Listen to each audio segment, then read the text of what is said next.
All right. Morning, everybody. Welcome to the June 30th, 2026 LEOFF Plan 2 board meeting. If everybody's ready, we're going to go ahead and call the meeting to order. As a reminder, for your microphones, if you're going to speak, please turn on your microphones when addressing the board, and also remember to turn your microphones off when you're not speaking. All right. For our first issue on the agenda, we have the approval of our May 27th minutes. So you need a motion to approve those minutes. So moved. Motion's been second. Any discussion? All right. Motion's adopted. I'm going to be using this all day. I don't. No. Okay. All right, number two, next on the agenda, we have the preliminary LEOFF 2 actuarial valuation results from OSA. We have Luke, sorry, is it Maslink? And yes. Yes, I'll do that next, thanks. Thank you, I appreciate you reminding that. Anyway, Luke Meslick and Mitch DeCamp here to present to us. And before that, I was remiss, I skipped over.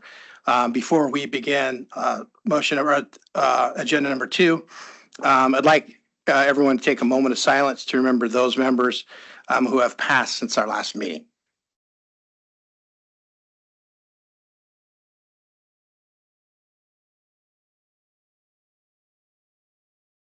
All right, thank you. Okay, Mitch, you ready?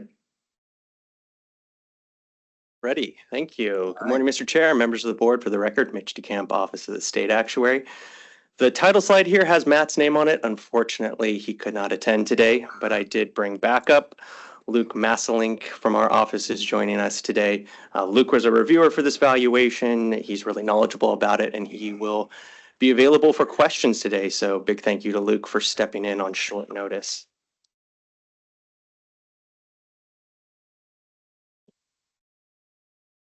Okay, so for today's presentation, let's take a look at the agenda. Got a full presentation for you today. I'm going to start off with the purpose of the 2025 valuation, get you grounded in how we approach the valuation and what it's used for. Then we'll do a review of the economic and demographic experience studies. There's a number of new assumptions that came out of those studies. Those have been incorporated into the valuation. And then we'll look at the key results from the 2025 valuation. We'll cover data, assets, funded ratio, and contribution rates. A couple other notes before we get going. All results are preliminary, subject to change, and currently under audit. We don't expect the results to change, which is why we're comfortable sharing them today, but just know that they could. And then this is an informational only presentation. No board action is needed today. So for the purpose of the 2025 valuation, the main purpose is to support the contribution rate setting process. The board revisits contribution rates every 2 years. It's about right. Make sure contribution rates remain reasonable for plan funding. A couple notes on how we calculate contribution rates. Well, we have a model. It estimates future benefits that are going to be paid from the plan for current members. We then calculate contribution rates that fund those future benefits. The other purpose of the valuation is to track funding progress. We track funding progress on what we call the valuation date. In this case, that's June 30th of 2025. So we have assets, we have membership data, both on that valuation date. When we do that valuation, we also update demographic and economic assumptions. There are both that will be updated this year. And then we certify that the underlying data assumptions and methods are reasonable and meet current standards of practice. There's our purpose. Let's go ahead and see, that is too far. Let's talk about those experience studies that have now made their way into the valuation. There were 2 experience studies. The first is the demographic experience study, and this is a review of demographic assumptions. We're talking about assumptions for retirement, mortality, disability, things like that. We do this study every 6 years. That is required by statute. In total, we recommended updates to 18 assumptions. Those were audited and then adopted by the board last December. There's also the economic experience study. There are 3 assumptions part of that study: the investment rate of return, inflation, and the general salary growth assumptions. That study we do every 2 years. We recommended and the board adopted increases in all 3 of those assumptions. On this slide, I give you a sense of the impact to contribution rates from those assumption changes. And we'll, of course, look at this in more detail as the presentation goes on.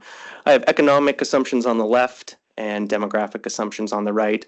There's a line for each individual assumption and then their impact on the contribution rate, and then a total at the bottom for each study. Starting on the left with the economic experience study, the total impact was a decrease in contribution rates. It's primarily driven by that investment rate of return assumption. It tends to be one of the largest and most impactful assumptions for the valuation. And then on the right, demographic experience study, every assumption besides termination rates was an increase. Termination rates was a decrease, and so kind of follows in total was an increase in contribution rates. For the combination of both sets of assumptions, both economic and demographic, there was an increase to the calculated contribution rates that we calculated on the valuation date. And again, we'll cover that in more detail coming up. One reminder, these are assumptions about future events. The long-term contribution rates are going to depend on actual plan experience. So getting into the key valuation results, starting with assets. Got a 2-column slide here for you. Starting on the left with the market value of assets. This is what the assets are actually worth in the market on the valuation date. Good news for the plan for 2025. The investment return was 9.53%. That's higher than the expected return of 7%. Moving to the right, the actuarial value of assets. Sometimes we refer to this as the smoothed value of assets. The idea there is to smooth out volatility from investment returns in plan measures like funded ratio and contribution rates. Good news here as well. The plan recognized $440 million in past deferred investment gains for the plan year. And then the plan is still deferring over $1.1 billion of investment gains that are set to be recognized over the next 3 years. So good news still to be recognized in the future as well. Here's a graph for all my visual folks out there. I have a graph of the last 11 years of market value and actuarial value of assets.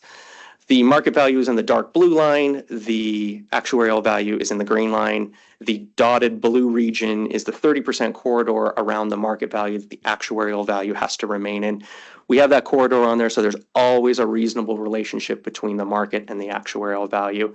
To date, the actuarial value has actually never hit that corridor. What we see when we look over this 11-year history, generally the market value has been above the actuarial value. That indicates that market returns have been pretty good, been pretty positive over this period. I'll draw your attention to 2021, about in the middle of the slide. That year had a market return of north of 30%. So you'll notice the pop up in the blue line there, consistent with that big market return. You'll notice the green line, that smooth value of assets, defers a lot of that recognition for future years. And as we keep stepping forward, as that is recognized, those two lines start to converge and start to get closer. This is a really good example of limiting some of that investment volatility in your contribution rates and funded ratio, because we use that actuarial value to calculate both of those. So good example of good funding policy in action, looking at actual plan history.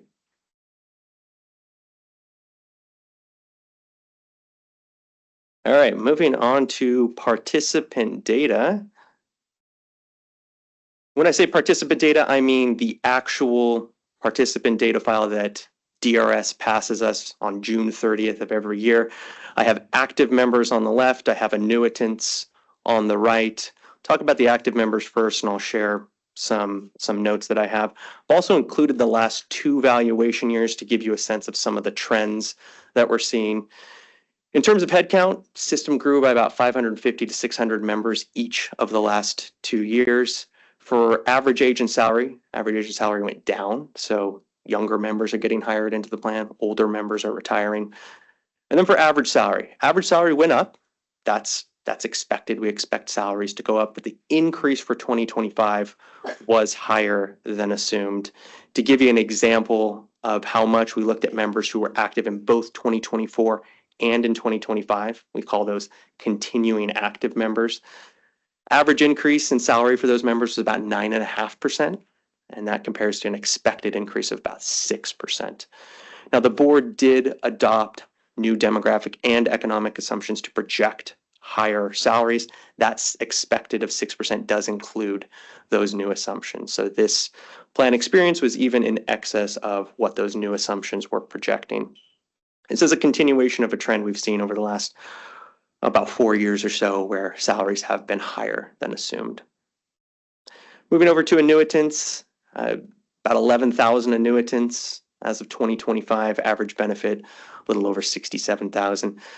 Note here is that retirements were higher than expected. Service retirements were about 567 compared to about 445 expected retirements. Really similar story to salary. This continues a trend we've seen over the last 4 or 5 years. The board did adopt new demographic assumptions to project more retirements. That 445 does include that. And we'll see in a couple slides what this experience means to funded ratio and contribution rates. It's a lot of information. Any questions or comments on participant data? Right, move us on. Moving on to funded ratio. We're starting off with a little bit of background on funded ratio before we look at the actual numbers. Funded ratio is a point-in-time measurement of plan health. What I mean by that, point in time, we calculate it on the valuation date, and then measurement of plan health, meaning it gives us a sense if a plan is on track with its funding goals. In the second bullet, I have the formula for calculating funded ratio. It's the only formula I'm going to make you look at today. It's the actuarial value of assets divided by the accrued liability. Actuarial value of assets is the smooth value of assets, and then the accrued liability is how much in benefits members have earned on the valuation date. So we have assets, we have liabilities on the same valuation date. This gives us an idea of how much in assets is available for every $1 in accrued liability. Generally, higher funded ratio is better. How to think about funded ratios in the third bullet. Less than 100%, generally the plan is behind schedule on funding goals. 100% or more, plan is on or ahead of schedule. And 100% or more is where LEOFF 2 has spent the vast majority of its recent plan history. Here is the new funded ratio. Now there is quite a bit going on in this table. Let me walk you through it, and I think you'll get a lot out of it. The top teal row in this table is the funded ratio from the 2024 valuation. The bottom teal row is that's the funded ratio from the 2025 valuation. And then everything in the white space in between is what changed funded ratio. So let's walk through the table. I'll share a couple notes on what we saw. Funded ratio for 2024, 101.6%. Stepping into the table, our first category is plan experience, and under that is investment returns and recognizing past deferred gains. Saw in the asset section, that was good news for the plan. Not a surprise, increased funded ratio by 1.6%. Next line item is that non-investment member or plan experience. This is really everything I covered on that participant data slide. This decreased funded ratio by 1.7%, and that was primarily driven by those salaries and that retirement experience.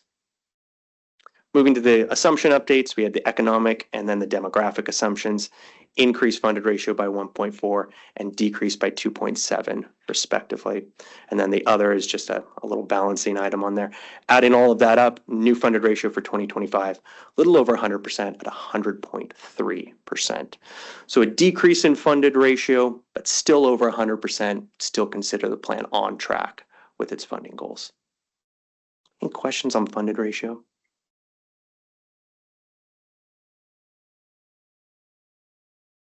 All right, move us over to contribution rates. Start with the current contribution rates. There are currently 4 years of adopted contribution rates for fiscal year 2026 through 2029. The board adopted these 2 years ago under your 4-year rate adoption policy. This policy does exactly what it sounds like. Board tends to adopt rates for a 4-year period. I have those rates up here in the table.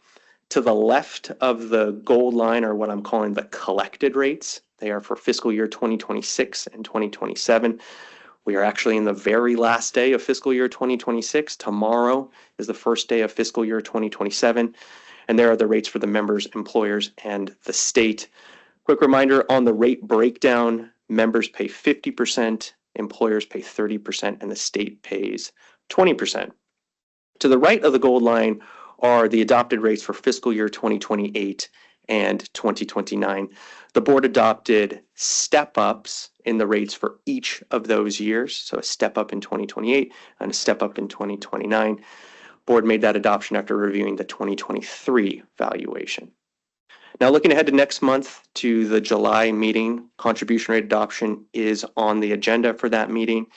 And during that meeting, you can still update the 2028 and 2029 rates if you so choose. So just because they're currently adopted doesn't mean they're set in stone, and you can still revise them if you'd like.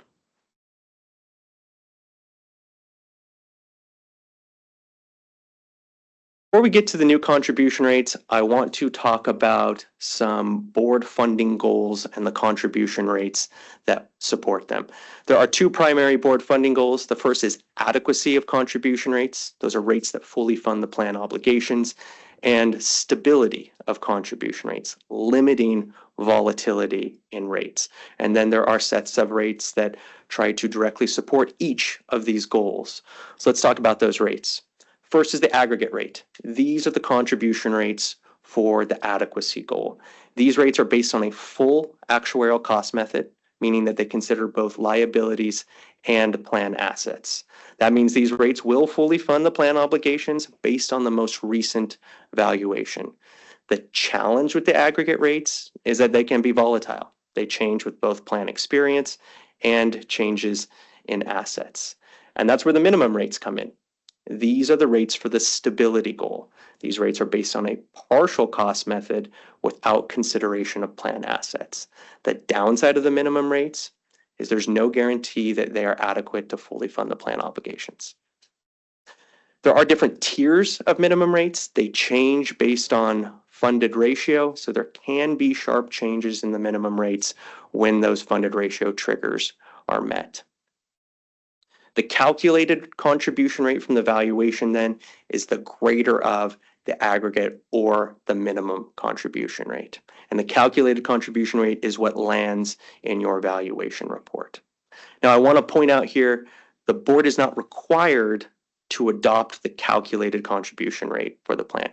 You still have discretion to adopt whatever contribution rate you determine necessary for the plan. Now, I want to talk about these goals a little bit more, the adequacy goal, stability goal. These goals are not always in concert with each other. There can be a push and pull to them.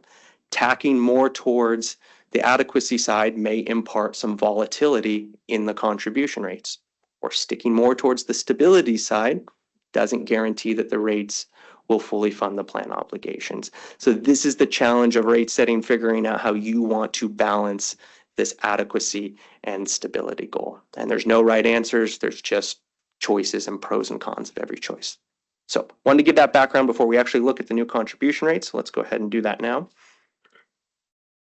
And here are the new contribution rates. I have our table here in the middle. To the left of the gold line are the adopted rates that we covered a couple slides ago. I've included those on this slide for your reference. And to the right are the new aggregate and minimum rates from the 2025 valuation. Now, the takeaway here is the contribution rates have gone up, and they have gone up for the exact same reasons we talked about on the funded ratio slide. The demographic assumption update and the member plan experience increased contribution rates, economic assumption update and investment earnings decreased contribution rates. On balance, the increases were bigger than the decreases and the contribution rates went up. There's also a new expense rate that is part of these 2025 valuation rates. That's a much smaller component. I'll talk about that in more detail on the next slide.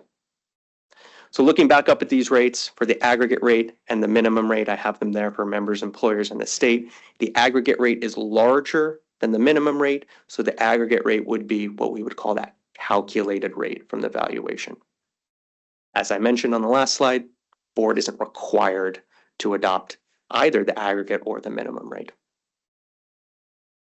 It's a lot of information on rates. Pause there for a second, give you a chance to take that in. Next slide, we'll talk about that expense rate. Slide after that, we'll take a look at some projected rates to give you a sense for where these rates might be going.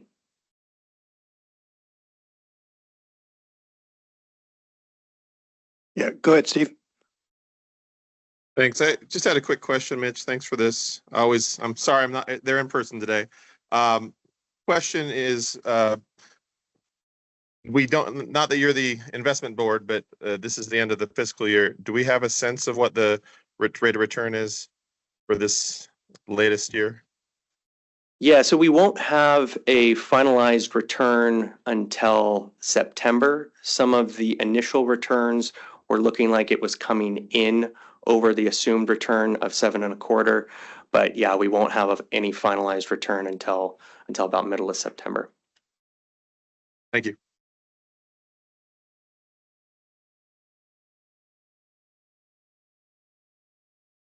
No other questions? Go ahead, Okay. Mitch. Great. Thanks.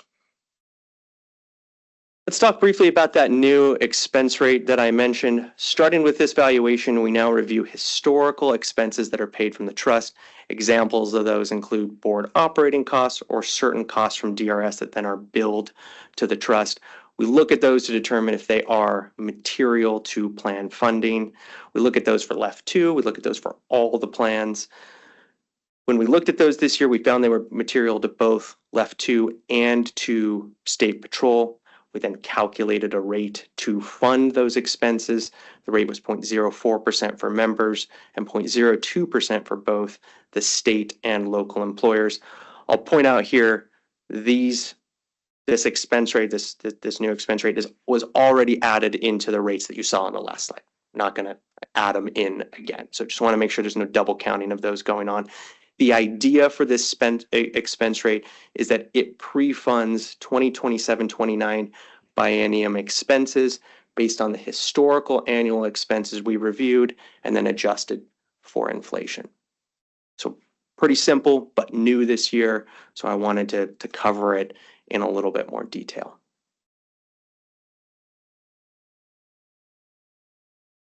All right, let's talk about some of the projected contribution rates. This is a very, I want to stress here, this is a very simplified projection. Here we are trying to answer the question, what is the impact of those deferred investment gains on the next rate setting valuation? We've included this slide here to help try to answer that question. In our handy dandy table here on the left of that gold line are the aggregate and the minimum rates that we covered a couple slides ago. Those are the new ones from the 2025 valuation. And to the right are projected aggregate rates for the 2027 valuation. So very simplified projection. We took the 2025 valuation and recognized 2 additional years of currently deferred asset gains. And what we see is a decrease in the aggregate rate. Not surprising, based on a full actuarial cost method, responds to changes in assets. And we see that aggregate rate for members decrease from 10.47 down to about 9.5%. So it actually starts above the minimum rate in 2025 and comes below the minimum rate in this projection for 2027. Now, I'm not showing a projection of the minimum rate. Tends to remain stable from year to year, and it's projected to remain similar between those two valuations. So when we focus just on the impact of those deferred gains, this suggests that contribution rates for the next rate setting valuation may be lower when we just focus on those deferred gains. Of course, there's a lot of other things that impact contribution rates. So let's talk about how future contribution rates could look different. Biggest thing to remember, future contribution rates are going to depend on actual plan experience. The big three that we have seen move contribution rates has been investment earnings, salary increases, and retirement rates. We're going to keep tracking those year over year, bring updates to you. Those aren't the only things that impact contribution rates. Other things that come to mind: disability experience, the prevalence of duty or catastrophic disabilities, those can also move contribution rates, number of other factors as well. I want to take a minute and talk about those deferred investment gains. We saw on the last slide how those could potentially lower future aggregate rates. Their other use is a short-term buffer against adverse experience. We actually saw that in this valuation. The positive investment experience offset the adverse experience from salaries and retirements. The current deferred investment gains are going to be fully realized by 2028, so their ability to provide a buffer is going to go away at some point, unless, of course, there is other strong investment earnings over the next few years. And then looking out a little bit further, what happens if there is significant adverse market or member experience? Contribution rates could continue to go up. Yes, if experience is significant enough. We've seen that right now there's a gap where the aggregate rates are larger than those minimum rates, and that gap could continue to widen if that experience is significant enough. And that's really the challenge of this rate setting. If I were to summarize everything we've talked about today, we've seen those calculated contribution rates come up for all the reasons that we've talked about. Future projected rates look like they might come down because of those deferred investment gains, but it's important to remember that actual plan experience is really going to be the determiner of those future contribution rates. That's really everything I have today. Quick summary of what we talked about. Overall, plan is considered healthy. Funded ratio went down, but it's still over 100%. The plan is still deferring about $1.1 billion in deferred investment gains. As those are recognized, we would expect the funded ratio to go up, contribution rates to come down, and of course that is dependent on the plan assumptions being realized. Next month, contribution rate adoption is on the agenda. We are available to answer questions as needed, and the final audit report will also be available. With that, that's everything I have. Happy to take any more questions. Any questions for Mitch? Mitch, this is McGilligan. Can you hear me? Hi, Pat. How are we doing? Good. Just one question is, we're waiting for the investment returns, and that'll be in September, and that should affect, will that affect the calculation on what you just shared with us?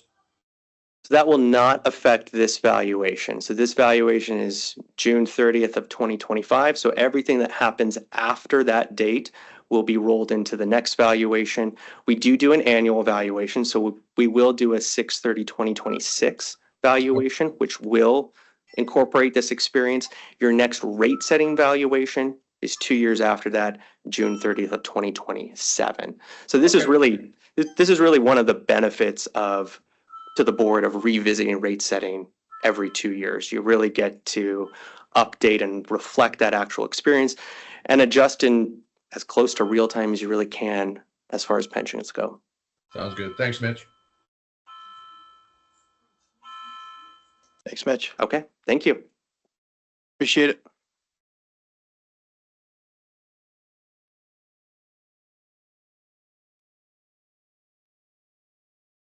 Number 3 item on our agenda is the retired AIQ pilot project. And we have Seth Miller and Amy McMahon from Department of Retirement Services. And I'll just introduce Amy a little bit more, and I think, and call out Seth for putting his name on the presentation, but not joining her at the table to actually present the presentation. So Amy has been with DRS for around 8 years.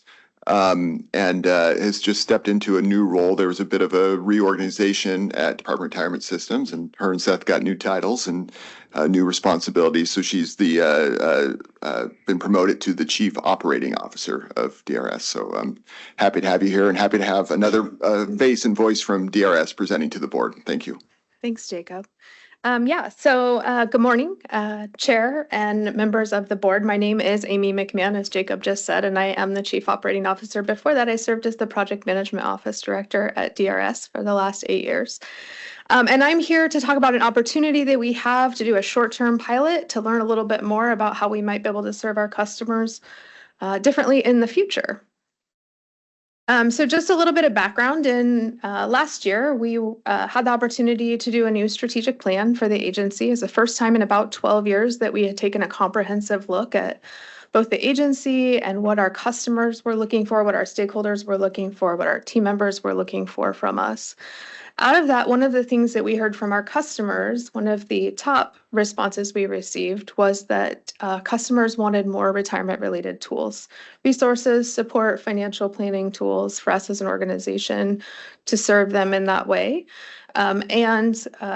We identified as part of our strategic plan and our goal of providing excellent customer experience that one of the things we could do is look for opportunities for those financial planning tools. You may have heard from Seth or Jacob or others that we are in the process of replacing our 35-year-old technology. 35-year-old technology doesn't serve us in a lot of ways, but we're about 18 months away from deploying that new pension administration software. As a part of that project, we have partnered with a vendor, Sagitech. They are one of the leaders in the industry for pension administration. They serve several of our peers across the nation and across North America, and are serving us very well in our project and our larger projects so far. They approached us just after we published our strategic plan and said they were piloting and using some new AI tools to build a retirement planning assistant, and offered us the opportunity for a short-term period, 2 to 3 months, to pilot that tool with them. And so we did a demo. We invited Jacob and other team members to participate in that demonstration. And we're here to talk about the opportunity today to evaluate if that tool could meet our customer needs by using LEOFF2 plan members as a pilot for that tool. So once the pilot is complete, we will have data from that pilot to inform our longer term plans. There is not an intention to continue once the pilot is complete, continuing to offer the tool on an ongoing basis to our customers until we can get a longer term plan in place. Once we're done with our current pension administration modernization project, which is our back end of our pension administration system, we are hoping the legislature will support us in moving forward with a new customer portal. And this could be a part of a new customer portal. And so this is pre-work in order to support learning more about how we could serve those customers. So what the heck is Retire AIQ? So Retire AIQ is an educational scenario-based financial planning tool that can aid our customers in better understanding the choices that they're making. It will take the information from the benefit estimate that they can do in our system today inside of our online account access, and provide additional information to the customer about what that might look like over their lifetime. The tool integrates with our existing retirement estimate calculator, as I mentioned, so it's a seamless transition for the customer. They will be asked if they want to do this tool. It is not something that they have to do. It's not mandatory. It's an option for them. And I want to note here that the Retire AIQ tool is being trained to use DRS language. So, for example, in other states, our systems and plans might be called benefit programs. A generic AI tool might call it those things. The tool will be trained to use DRS's language using both our public website and additional information available so that it will feel like the experience they would have with a team member at DRS. I want to talk a little bit about the member experience. So a member will only be able to access the information by logging in. Our intention is to isolate the pilot just to LEF 2 members. So you must be a member of LEF 2 in order to get the opportunity to participate in the pilot. They would run a benefit estimate. You may be familiar with the benefit estimate tool. They can do that today. They can do it 1 time, 5 times, 25 times, and get results from that information. Then they would be asked, as I mentioned, to opt in to Retire AIQ. The member can choose to try the tool. They will be asked to click on essentially a disclaimer that recognizes that it is a financial planning tool only. It will pass the results of the estimate to the calculator, to the Retire AIQ calculator. It will not pass any other personally identifiable information from the member over to the Retire AIQ tool. They will get the opportunity to answer lifestyle questions. They can provide additional information if you've ever used a financial planning calculator on the internet. So oftentimes they will ask, what's your Social Security benefit? How much is your mortgage? Those kinds of questions will be prompted. They can fill in as many of those things or as few of those things as they want. And then as a result, they'll receive that personalized retirement picture. And if I just go back to that previous slide, it looks a little bit like this savings balance over time. Once they've done all of that, they will also have the opportunity to explore and refine their information by asking the AI tool follow-up questions. So for example, they might have in their lifestyle questions asked or told AI that they might want to go on a vacation every year, or they might want to purchase a boat. In the explore and refine section, they can say, what if I want to go on my epic lifetime vacation and buy a boat? Can I do both? And the way that the AI will respond is in the form of additional information and considerations. It will not say, yes, you can buy a boat and take a lifetime vacation. It will say, here are some things that you can consider. And it looks like that might be able to be successful under these circumstances. The customer can also ask questions about Medicare and Social Security. Those are frequently questions we receive. Again, the AI tool will not say, here is your Medicare benefit or your Social Security benefit. It will answer with considerations that the member might have in the process.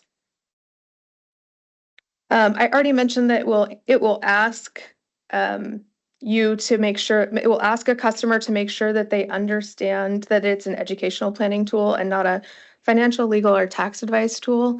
When they ask those follow-up questions at this last explore and refine stage, it also provides that information in response to each question. So they ask a question, they are given information by the AI. There's a disclaimer at the bottom that says this is, for planning purposes only, is not legal, financial, or tax advice. If the customer asks about specific business rules about their retirement system, they will be referred to DRS. So the tool will not attempt to answer questions about their LEF plan specifically or their specific situations. For example, if they have disability or death questions, those things will get referred to DRS. So you may be asking yourself, why you guys? Why did we ask the LEF 2 board? I think generally what we saw in the survey responses last year was there was a high percentage of LEF 2 members that feel prepared for retirement. So they tend to ask higher level quality questions than folks who don't know where to start. The size of the pilot group is great for us. Across our total membership, you guys represent about 5%. And we get the opportunity to partner with both Jacob and the board on any follow-up questions if we're considering next steps.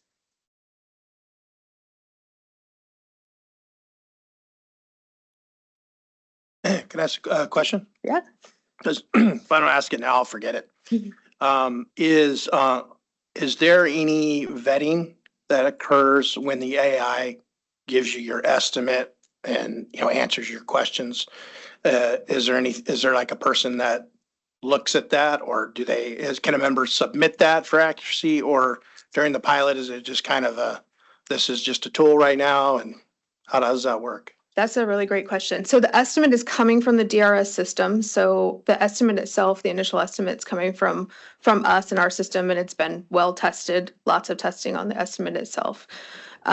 We are not going to intervene in the exchange with the customer, but we will be storing all the customer's questions and the responses from the AI. So we will have the ability to do human intervention and go back and look at it. So if a customer comes to us and says, this gave me really bad data.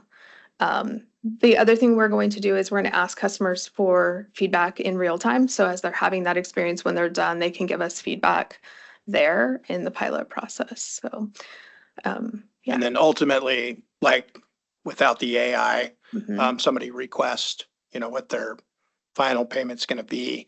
Does that still occur with the AI? They can still receive their final payment the same way they do today. All that information will go through the same process today. The AI is not going to interact back with DRS team members in real time, so they can't request those things through the AI tool. That's a great idea, though. Gotcha. Thank you.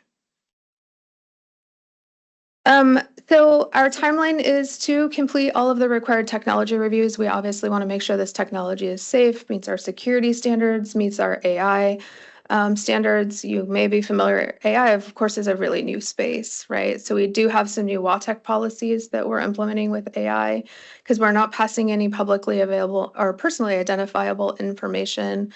These are fairly low risk from a data perspective. It doesn't mean they're low risk to your point about the information that the member is going to get. So we'll be carefully watching that as we go along through the process. Sagitech is going to provide us with both a weekly and a monthly report. And I shared with Jacob earlier today, the nice thing about a pilot is if we find that if our members are not having a positive experience, if they are getting information that feels inaccurate to us, we have the opportunity to discontinue the pilot at any time. We will put a contract in place, although this is no cost, so that we won't be paying anything. We do want to make sure there are the right protections in place so that the use of the tool is monitored and managed as we move along. And then, of course, we'll do the testing to make sure that the customer can get where they need to be in the tool, and do a little testing on the tool to make sure it's not giving incorrect information. We've never tested AI tools, so there is a risk that we might miss something in that testing process, but we are working on a testing plan right now to make sure that we're being thorough. There are safety conditions in place so that a customer can't ask questions outside of a specific set of parameters within the AI tool. That the tool cannot provide any harm to the member, like it can't. We've all seen those scary things about telling people if you passed away earlier, those kinds of things are not are kind of rules that the system has around it so that it won't try to answer questions that could be harmful to the customer. We will do the pilot roughly August to September as soon as we're ready, turn it off at the end of September, and then share any results that you guys are interested in seeing, and of course do the analysis on the results ourselves. Please. How are members going to be notified this is an option on their DRS online account? Because we're using just this one group of people, we would do it inside of their account. So they'll get a banner on the inside of their online account. Certainly open to other options if you guys want to share and communicating to this particular group of members. But in terms of how DRS will communicate, it'll be inside of online account access. Gotcha. So not proactive. It just, if I happen to log into my account, I'll see the banner. Gotcha. Yeah. Okay. Thank you. Yeah.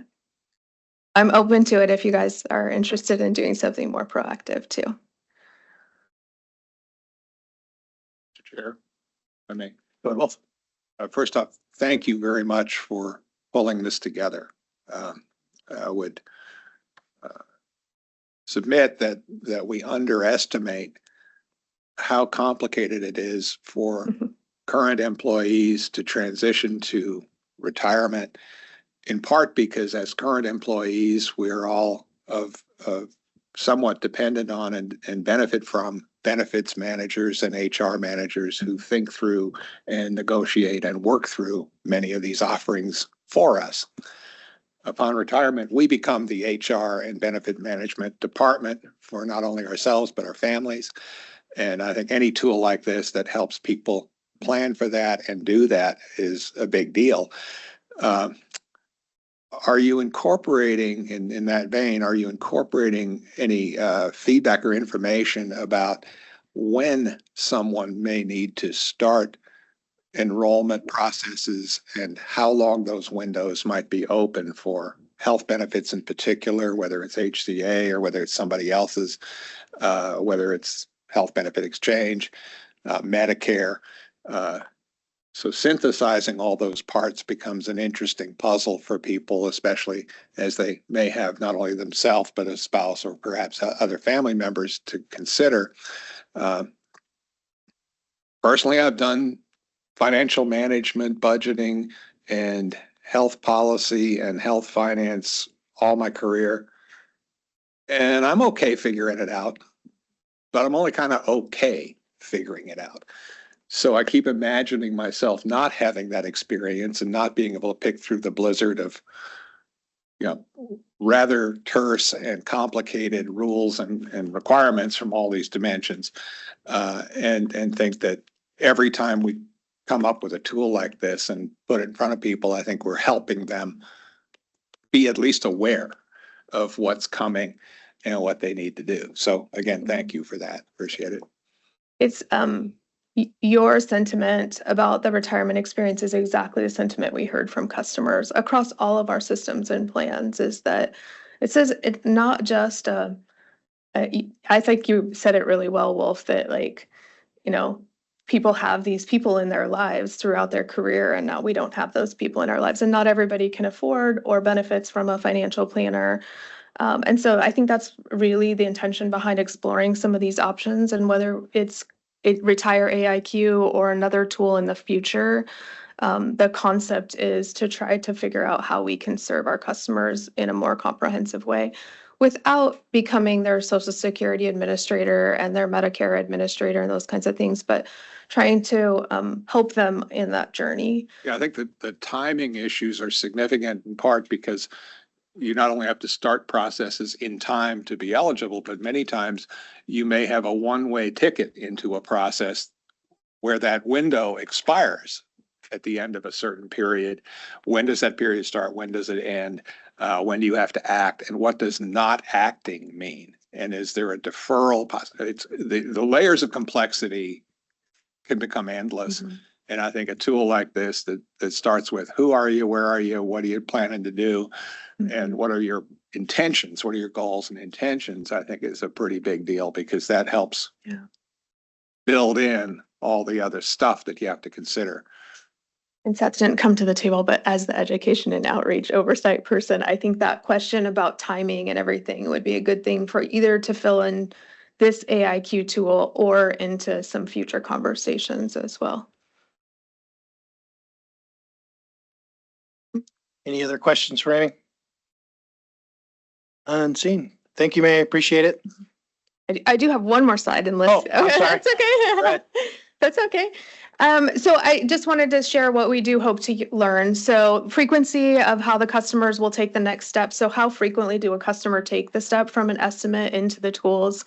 What retirement topics are they specifically asking about? So to Wolf's point, we can get to a more tailored experience for our customers. Does the tool have an overall impact on DRS workloads? So are we seeing an uptick in call volume? We're hoping that won't be the case. If that is the case, it's a system that we'll have to think about how we manage. Do customers have a positive experience with the tool, or are they very curious about why we're using AI? And if we continue to use it, what kinds of things would we need to factor in? Okay, that's that. That's it. All right, thanks again. Thank you.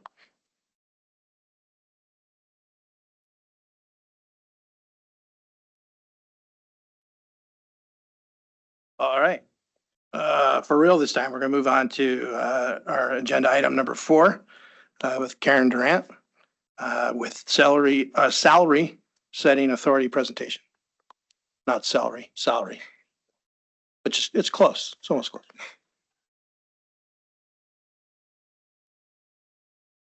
Good morning, Mr. Vice Chair, members of the board, Karen Durant, staff to the board. For the 300th time, we're going to deal with this topic. And it will be continuing again next month. So I know you all are excited. Yes. The board received briefings about their salary setting authority at the April and May meetings. You have an ongoing board adopted process that incorporates the consultant's initial recommendations and best practices. Those include that the salary ranges will be adjusted annually to reflect the Seattle, Tacoma, Bellevue CPI. Market analysis will be done every 2 years in even years. Automatic adjustments to salary for legislatively authorized increases and performance evaluations are considered in setting salaries within the structure. At the April meeting, the board changed the process to allow for off-cycle increases for reasons such as recruitment or retention, compression, or performance recognition. At the May meeting, Troop HR presented the findings of the 2026 market survey. On June 1st, Chair Lawson sent a letter to the Director of the Office of Financial Management regarding possible consultation. The May consultant's presentation and final survey report were also included. Yesterday, we received a response from OFM expressing some concerns with that information, kind of two-prong. One, the current financial perspective of the state, being aware of that. And number two, that the consultant's recommendation for ranges didn't necessarily align with the other agency directors' salaries that are under the jurisdiction of the Office of Financial Management, State Human Resources. So other agency directors as part of the SOSA process. The letter from OFM is included in your board packets today. If you want to read the detail, I just summarized the points. Summary of the 2026 results. The consultant recommended structure adjustment of 8% for both the executive director and deputy director positions, and a structure adjustment of 2.6 for research and policy positions. Here is a table showing the consultant's recommendations to the structure. The structure is adjusted by the recommended amounts, which include the upcoming July 1 2% general wage increase, and the remainder being a market-based adjustment. Board action today, consideration of structure changes. Option 1, to adopt the 2026 consultant recommendations. Option 2, to keep the current structure. I will just conclude with next steps. Distribute the 2025 performance evaluations post this board meeting. Possible executive session in July to consider performance of state employees and possible board action on individual salary increases. Also, any possible budget request. I'd be happy to answer any questions. Karen, this is McGilligan. Yes. Nope, you just did what I was looking for. So if there's no questions, I would move to option 2. So you want to keep the current structure without adjustments recommended by the consultant? I thought, okay, this aren't we just talking about structure? Correct. Option 1 is to adopt the consultant's recommendations for 2026. Option 2 is to keep the current structure with no adjustments. I'm sorry. Option 1, to adopt 2026 consultant recommendations. Second. Okay, we have a motion for option 1, and it's been second. Any discussion? Okay. Any opposed? All right. All those in favor? Aye. Aye. Aye. Aye. Right, motion's been adopted. And with that, thank you, Karen. We're going to take a 15-minute break. So we'll be back at what, 10:40? Thank you. All right, we're done with our break. Everybody take their seats. Reminder to turn on and off your microphone when you're speaking. And with that said, we're going to move to agenda item number 5, which is public safety exposure record preservations. And we have our very own Tim Valencia presenting on this topic. Thank you, Tim. Thank you, Mr. Chair. For the record, Tim Valencia, staff for the board. You may recall this issue became part of a discussion during the interim planning and was brought up as a question. So this is the initial report addressing the preservation of public safety exposure records. So the preservation of occupational exposure records presents a growing policy challenge as disability claims, occupational disease claims, and statutory presumptions increasingly involve conditions that emerge years or decades after an underlying exposure has occurred. Or series of exposures over a career. So this issue not only affects records management, but it does affect the administration of disability benefits, workers' compensation benefits, survivor benefits, and occupational disease presumptions. That direct impact is because the availability or absence of records may materially affect or influence future claims or adjudication of claims, so as occupational health sciences advances, statutory presumptions continue to improve. It's relevant for policymakers to look at this and look at whether current record retention practices adequately preserve evidence needed to support fair and consistent decision-making practices for Left Plan 2 members. So with that summary, I'll move into some of the things that I found as I explored this particular topic. First key thing I found is that practices may leave critical evidence unavailable when there is a claim by Left 2 members. So I look at it in the report, I identify, or what jumps out at me is 3 kind of central concerns. One, there's long latency periods for occupational disease and other disability conditions. So things happen a long time after, or they manifest a long time after they've occurred. There are definitely inconsistent documentation and retention practices, which I'll demonstrate as we move through this presentation, and then potential impacts as a result on disability and survivor benefit determinations. So the biggest risk created here is that critical evidence with these gaps may no longer exist when it's most needed.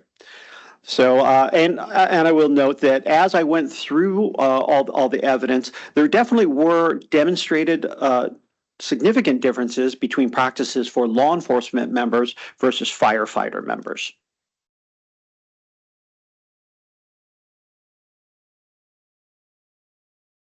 So many occupational disease and cumulative trauma conditions develop long after the exposures occur. So as time passes, records become increasingly important because they may provide the only objective evidence connecting occupational exposures to a later disability or disease claim. Now, in many cases with occupational disease presumptions, of course, that removes the burden of proof on the member, but there's a lot of conditions that never become eligible under the presumptions that are still disability claims, and then the burden of proof is on the member. So given when the exposure occurred, or that it may have been many exposures over a lifetime or over a full career, building the records necessary to meet the burden of proof is very, very difficult under the current systems. Now, a big reason for that has to do with the multiple record sources and gaps. So I did review multiple different sources as documented in the report to figure out where are the gaps or the issues in this report. So during my analysis, I examined the record retention rules for Washington State, the requirements, exposure documentation practices across police and fire, federal retention regulations, and then existing reporting systems that are available in the public safety arena. I gave particular attention to the differences, again, between police and fire, since that's where the initial question started. So there are some key gaps that I'll point out that came out of this part of the analysis. One, there is no statewide exposure record retention standard specifically designed for disability claim.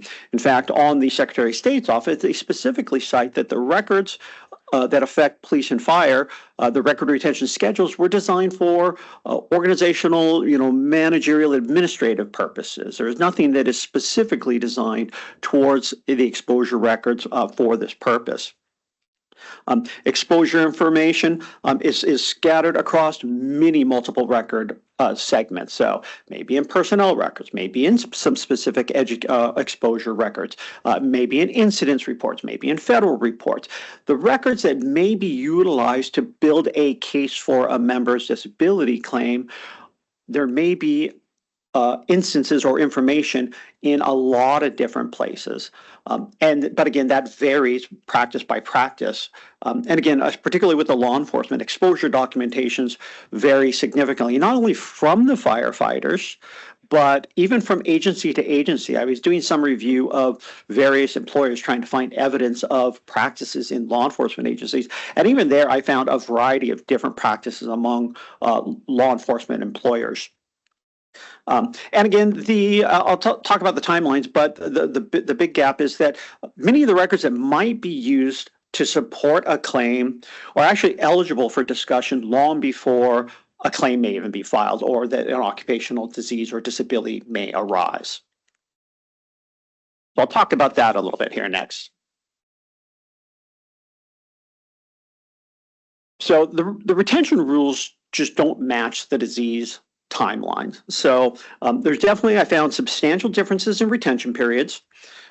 Some records are retained for decades, while others are destroyed long before they may ever be necessary for a claim. So that's certainly where that big gap for future claims comes into existence. So really, the central issue isn't as much whether records are retained, but really whether they're retained long enough to support a disability claim in the future. Or an occupational claim, or even a survivor benefit determination. So while like I said, some exposure records are kept for 30 years just because the series that they happen to typically be filed under, there's a bunch of the records that would be destroyed that would be useful in this claim 5 to 7 years after the end of, or 5 to 7 years after their initial creation. So when you think about the timelines that may be involved for one of our members, take a typical 25-year career, plus generally 30 years in retirement, a 55-year time span where records may have some value. So finding a record even 30 years later versus 50 years later can virtually become impossible for some members. So definitely creates a big potential evidentiary gap between disease latency and record availability.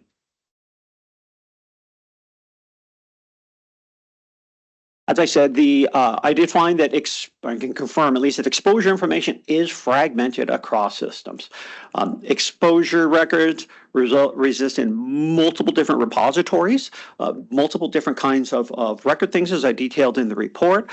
There's just no single career-long exposure records. That was an interesting point that was brought up, that if you have somebody who moves among maybe a couple of different employers, the way the records work, they may have records at this employer and records at this employer and records at this employer. They may get destroyed at different times. There's never one full career-long record, and that can be important in terms of the approval or adjudication of some claims. So there's nothing that does a career-long exposure tracking. And again, medical operational claim records, those are all in different systems. So Reconstruction becomes time, and the fragmentation makes it difficult to establish a career-long exposure history for future claims. So to the firefighters, I think it is known they have much more developed tracking systems than on the law enforcement side. The fire system has invested significantly in the years in exposure documentation. They have built systems such as the PEERS system, which is the Personal Injury and Illness Exposure Reporting System. There's a national system, which here in Washington is referred to as WAFFers. It's a clone of the national database, which is NAFERS, which is now being replaced by the NARIS system. But that system, rather than incident reporting like the PEERS system, the other systems is just fire incident tracking. So where are fires happening? What kind of fires are happening? It may involve documenting who was there, which is where it could become part of the record. So it's not really a system targeted at the exposure type records that it's looking at. May have some nominal. Whereas the PEERS system is actually for exposure reporting by an individual, but it's a voluntary system and it's self-reported. So whether or not what they're reporting is going to be taken as solid evidence or have the right information can be variable. The fire tracking system is that's administered by the State Council of Firefighters. It is available, of course, at no charge to all their members. It's also available widely to anybody in the 7th District, but there are, my understanding, a membership fee to be able to join it if you're not a council member.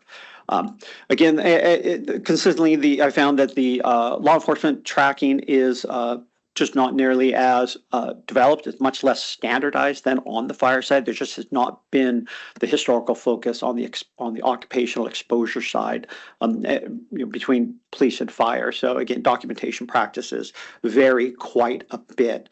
I will note, and there's a copy of this in the report and some commentary about it. There was a 2015 legislative report, which was done through a piece of legislation requiring this report, specifically on the mandatory reporting of hazardous exposures by firefighters. The Council of Firefighters was involved, State Patrol was involved, the Washington Fire Chiefs were involved, among other players. Legislature also had a role in that. So the one line or the one finding that stood out from that report to me was that even that group could not find a consensus on mandatory reporting on this issue. And that was just focused primarily on fire, but more broadly public safety.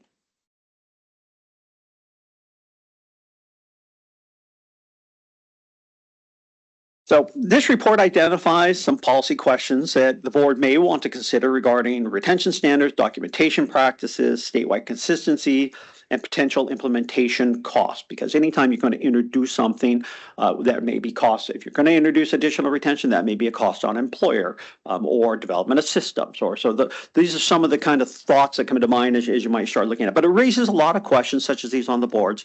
Again, this isn't a core pension benefit issue. This is a pension policy board, but it does affect the pension benefits that members are entitled to. That's part of that consideration about, as we've said in the past, is this your sandbox? Are the current practices, adequate to support future disability claims? Should the records documenting occupational exposures be required to be retained long enough for disability and occupational claims? Are law enforcement exposure records sufficiently documented and preserved? Should exposure records be retained longer than other employment records? A lot of these, a lot of the exposure records just live in the personnel files. Should the board consider recommending legislative solutions or just administrative review of public safety records retention? So there's a lot of different questions that can be considered as you're thinking about it from a policy perspective. So the preservation of occupational exposure records presents a growing policy challenge. So as disability claims, occupational disease claims, statutory presumptions, increasingly involve conditions that emerge years or decades after an underlying exposure. This issue affects disability determinations, occupational disease claims, survivor benefits. So trustees may want to consider whether further research or policy development is warranted. That may look at some areas where you could dig deeper, is looking at some of the gaps that are involved. So the difference in the occupational disease presumptions application right now between police and fire, retention gaps by occupation, exposure gaps by occupation, various legislative models that might present a solution for record retentions, or deeper dive into what are more detailed look at what agencies are what different agencies are doing to see the varied practices which I have mentioned. So there's a variety of different places you could look if you needed additional information or wanted additional information. So with all that background, that brings us to possible next steps. So your direction will determine where we go with this topic. You could choose not to take this topic any further if you don't think it's yours to work on. You could direct me to do additional research, which could be either a follow-up to this initial, or we could move to the next phase of our policy development process, which would include additional research and the development of policy options. So that concludes the summary of the detailed report that you've all been provided. I'll be happy to take any questions and certainly invite any discussion or direction from the board. Thank you. Question? Thank you, Mr. Chair. Tim, not really on point, but just a thought as you're speaking here, and in practical application, the Frank Shaw issue we've been dealing with for years. If we had a chronological database throughout a career period, such as this in place, would that in the future provide the ability to process and draw a conclusion probably more effectively, more simply than we currently have the ability to do? And this issue just stands out as kind of a punctuated evolution as this has gone along here. And I'm just wondering, would something like this resolve some of those issues that we've had to deal with, where you've had holes in the information that's available here, trying to assemble things?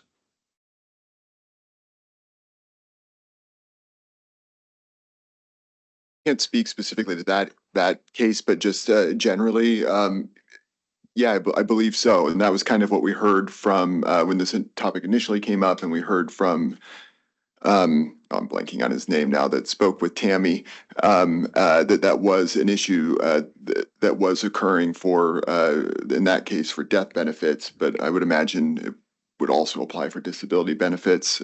Anything to help fill that gap and fill out the record, provide a more detailed record, both for pension benefits, L&I benefits, federal benefits, would assist members. Go, Tris. I mean, I know that there's more research to do, and I think that if we incorporate some of the additional research that you're working on, Tim, I appreciate the report, into whatever that final report back is on a policy option, developing that is going to give us a better sense of whether this is within our sandbox or whether this is something we can support because it impacts our sandbox. But I don't think we'll know the contours of that until we get some sort of final report done. So I would make a motion that we move forward with policy option development. Okay, motion's been made and seconded. Any discussions or further questions for Tim? Okay, seeing none, all those in favor say aye. Aye. Aye. Any opposed? Okay, motion's been adopted, and that is for, Chris, just clarify, for additional research and policy option development. All right. All right. Thank you, Tim. All right, we're gonna move to lunch. So we have lunches ready. Yeah.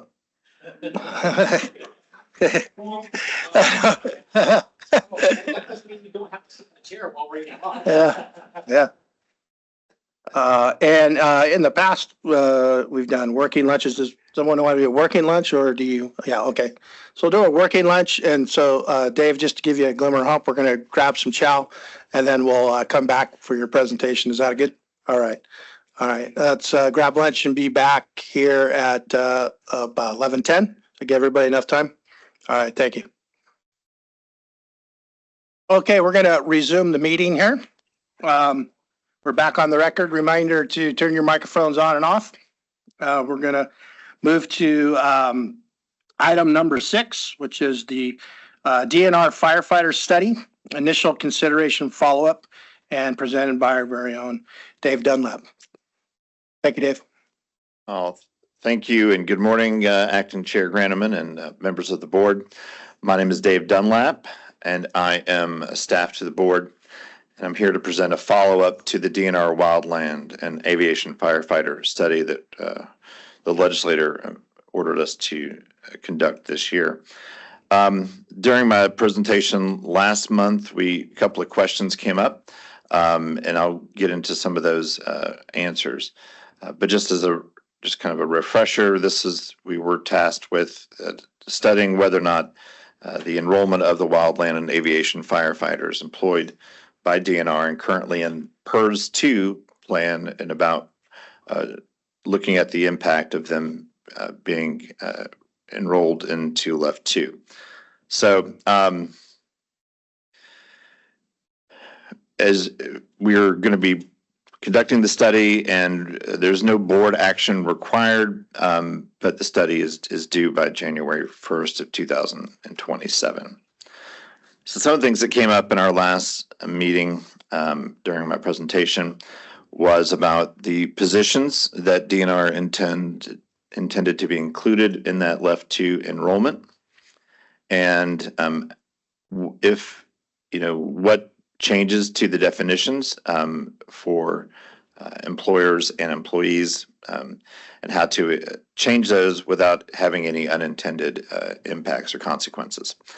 We've also begun the process of the data share agreement between DNR and DRS. So looking at what the current eligibility requirements are for a member in LEOFF 2 for firefighters, they must be full-time, fully compensated, member of a fire department of an employer, and serving in a position which requires the passing of that civil service examination and actively employed. Now, the Senate Bill 6073 which was proposed in the last session, did add the following definitions. For employers, they were going to be adding DNR to the existing state agencies that include DSHS and DOC. And then there's also that restriction to ensure that, seasonal firefighters were not going to be enrolled in LEOFF 2. There was a restriction on they must be full-time, which is 160 hours in a month for more than 6 months in the year. So as part of the study, we wanted to check and look at other states and see what their approach has been. Several states have already taken this action and enrolled their wildland firefighters into the enhanced public safety pension programs, and others have not. But if we look to our neighbors to the south, last year, Oregon did amend its definition and so they did take that action to include wildland firefighters into the enhanced pension program. So so what they did is they amended their definition of firefighter to include an employee of the state forestry department who is certified by the state forester as a professional wildland firefighter and whose primary duties include the abatement of controlled fires. Now, and they addressed the seasonal issue by saying that, if you worked less than 600 hours in a calendar year, then you were not eligible for that enrollment. And they also looked at the hours as a potential restriction, and then the second prong was whether or not the primary duties may still exclude them from the firefighter pension system. Their primary duties must include the actual firefighting duties. So not, there's other kind of administrative and management tasks that may not be included in that. Now, one thing we talked about last time in the proposed bill, it talked about for Washington having the NWCG, that's the National Wildfire Coordinating Group, and that was established what the eligibility was for the firefighter. Now, Oregon does not use the NWCG reference in their bill, but they do have, they still employ that standard. I think that's in policy. And so it, and one thing just to keep in mind from, a principle of statutory construction is you want to limit references to external agencies or documents because they're not incorporated in the law itself. But that being said, NWCG is the primary wildland firefighting guideline setting body, and they've been doing that since 1976 and seem to be the adopted guidelines across the country. So just a couple of considerations if indeed we ever get to the point of constructing, writing a bill. So in our discussions with DNR, they provided a list of 359 positions total. And there were 14 separate job classifications that they provided to the board. And all of those are currently PERS 2. And again, seasonal and limited term wildland firefighter crews are not intended to be included in the study. So Jacob had originally asked me to read all of these position descriptions verbatim, but I have too much respect for your time and intelligence to do that. So we're just going to go over them kind of in brief. And if there's any questions, feel free to interrupt me and let me know. But starting off with, there are a couple of tiers of the aircraft pilot that are unique to the DNR wildland firefighting mission. And I think most of these are just kind of for seniority purposes. And there are 3 levels of those aircraft pilots who are in that intended list. Now, there are also 4 levels of dispatcher, and they're using that a system called WildCAD, which is a computer-aided dispatch in coordination with other agencies as needed. Now, it's my understanding that these are remote positions, but I have not confirmed that. And just so you know, George Geisler was here last time to speak with us, and unfortunately, our state has entered into the wildfire season already, and so he's pretty busy right now. But that being said, if there are questions and information we need to get from him, just let me know. But he's definitely got his priorities fighting the fires right now. Then we have a wildfire management specialist. And now they're going to be the ones acting as a unit instructor. There are multiple, DNR has multiple wildfire academies, some of which is remote, but there's also in-person learning. I think it's offered in May and June. And so some of these jobs are intended primarily as academy instructors. And I'm not sure, what other firefighting duties they have. But so for the wildland fire unit managers, you see here that they are given the responsibility of a geographic unit or within a region, and they're going to be overseeing multiple crews. All right. Now, fire management technician, don't have a lot of information on that. But again, if there's any questions, we have the wildland fire management supervisor. This is a frontline position, and they're supervising the firefighters performing a full range of fire prevention, with suppression and mitigation duties. Now, the program coordinator, they are a regional expert and working and coordinating with the fire prevention training and dispatch operations, fire regulations, and logistics. And they do also focus on course coordination with the Fire Academy program.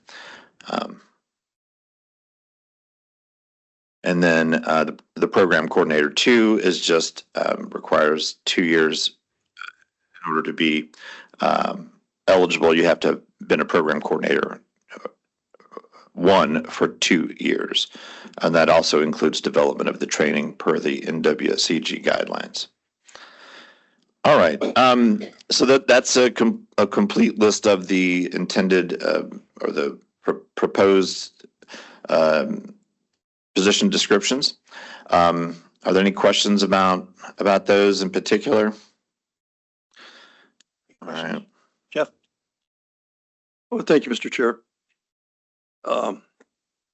I guess to be to the point, rather brutal about this, it appears that the only people that aren't part of this definition are the people actually fighting the fires.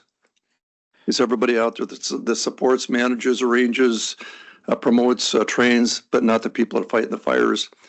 And I'm kind of looking for a little bit of insight. Maybe I'm just jumping the gun a little bit of insight here.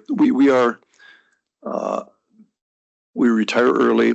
We have the benefits we have the protections we have for our members because we're an emergency responders retirement system. And it seems like the only people that would directly benefit from this are being excluded by definition from the program here. And I don't know if I'm asking how do we include them or asking if this is appropriate. I just want to throw that out there for conversation. I think going back to the beginning of Dave's presentation, I'm just kind of piggybacking off of Jeff's question is, so are firefighters not on this list because they're seasonal and seasonal is less than 600, so they wouldn't qualify? Is that why well, I don't think know what that there what's is a firefighter called that fights wildland firefighter? Can you help me out, Pat? Jason, I Senator Holy and you are right on point, buddy. Everybody's getting included except the guys that have boots on the ground and actually in there fighting fire, it sounds like. And I can get some clarification on some of these positions to find out, perhaps to get further information about whether or not these are frontline. I know that some of these positions, I think, mentioned that they were frontline positions, but I guess not that I have a position in this, but I would say that aircraft pilots are, in a sense, performing some firefighting duties with their own hazards, but certainly different than what we would imagine from our firefighters and our structural firefighters. Hold on. So just Go to ahead, go Pat. back, one of my questions would be, this is how we make some type of determination sometimes, is how many of these groups actually have bunker gear or firefighting equipment that they actually have put on and actually used. Because we know the guys that are the temporary are up on the hills. These other ones, and there are some coordinators that I saw as you were flipping through here that will direct the crews on the ground, but how many of them actually have had training in and going up the hills and actually experiencing the wildland fires? Those would be some of the questions I'd be asking. All right. Thanks, Matt. Go ahead. Go ahead, Daryl. You had mentioned that Oregon has, I guess they've allowed them in their firefighting or their overall state retirement system. Do they have a similar definition of what a firefighter is that we use? And because I'm hearing there's dispatchers, there's basically the same thing. Yeah, no, I think that the Oregon definition is closer to what the current Washington definition is, where it has those where and I think the primary duties is where that distinction comes in, is if their primary duty is in the fighting of fires, but that can, my understanding is that can include things like some prevention and some mitigation on the front lines. Yeah, I can jump into a little bit. So me and Dave were going over the Oregon definitions, and it did look like they have a separate definition for what they I believe refer to as structural firefighters for what we would currently have in LEOFF, and then this separate definition that he quoted for the wildland firefighters. And so it looked like they were trying to deal with some of the same deals or some issues that DNR, when they proposed the bill last session, were trying to deal with, which was really trying to not include seasonal firefighters, but include year-round full-time firefighters. But your question about dispatchers, that's a great question. We don't know, because that jumped out to me that DNR in the list of positions had dispatchers. We don't have dispatchers in LEOFF, but I do not know whether Oregon includes dispatchers for their currently in their firefighter system, not including wildland firefighters, but just regular firefighters, they're structural firefighters. So that'll be something for us to dig into.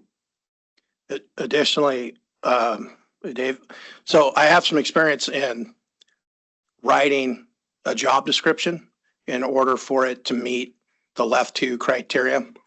So you have to be a LEOFF 2 employer, and then there's the definitions. So we do have law enforcement officers who are pilots who are in LEOFF 2, and they are certified pilots. They are PICs, they're pilot in charge.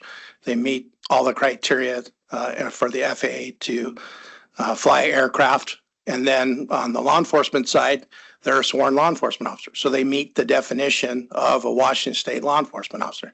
They go to CJTC Academy. They wear police officer gear, like they check all the boxes. So in the case for DNR, so DNR obviously would have to be classified as a LEOFF 2 employer. And additionally, all these individuals would have to meet the definition of a Washington State firefighter, or you would have to change the definition of a Washington State firefighter. Am I correct in that? Yeah, I think that is accurate. Correct. Gotcha. Okay.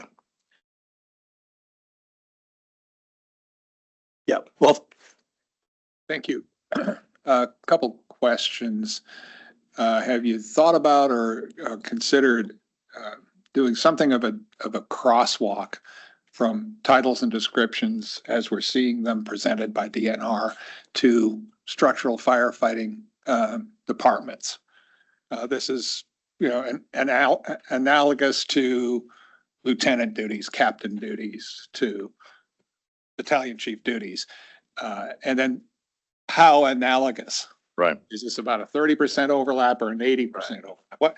What I'm trying to solve for is what we might fall into is survey researchers call this intersubjectivity bias, where everybody thinks they're talking about the same definitions, right, but we're not.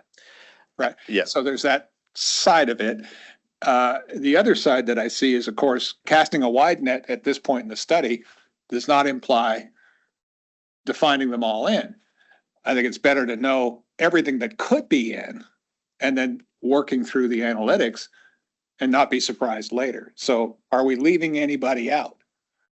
It sounds like we're talking about things that might be included that are more marginal. Is there anything missing here? We talked about on the ground, boots on the ground firefighter.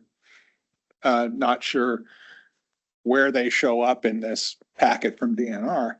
And finally, ultimately, I think all of us could argue that we would want shorter and infrequent fire seasons rather than longer ones.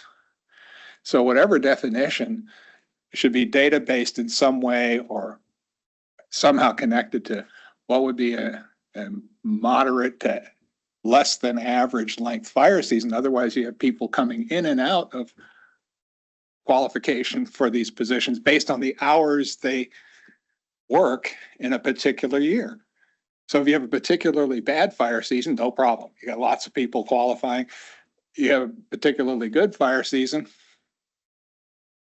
What do you do? Is that a one year at a time seasonality? adjustment, or is that a average over a lifetime? What is that thing? So a lot to consider, I think. Jeff? Thank you, Mr. Chair. So get people thinking. Good discussion on that. There are, yeah, you know where a sick mind goes. Exactly. You meant it yourself. I'm moving away. So you have, you have, Strike that from there. you have, Hey, you have a permanent full-time, you have a permanent part-time, you have a temporary full-time, you have a temporary part-time, contract work. When you're talking about definitions, to Wolf's point, if we are for a period of time, which you would be during wildfire season, a full-time employee, by definition for that specific period of time, you can have punctuated career path for a commissioned law enforcement officer or a firefighter out there where they might leave, they might come back, they might leave, come back kind of thing. And it's still all of the time accrues, for left purposes, during the periods they are active, employed.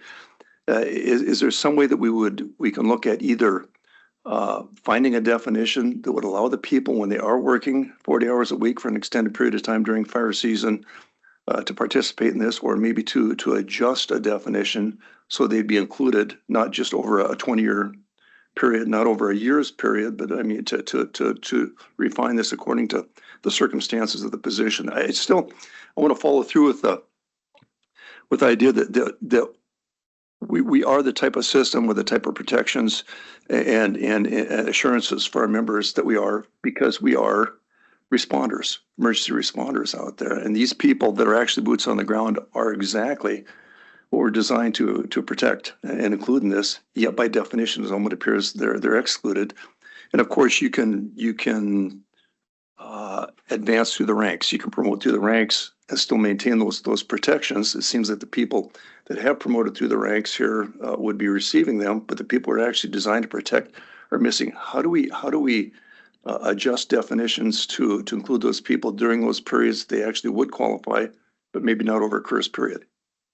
Sure. Yeah, I think there's definitely an intellectual conundrum where we're talking about, via perception, there's not boots on the ground. And then we have people who do have boots on the ground that perceive that we're talking about today don't necessarily qualify. So I think there needs to be a change in the metric as far as how you measure that, what Senator Holy was talking about.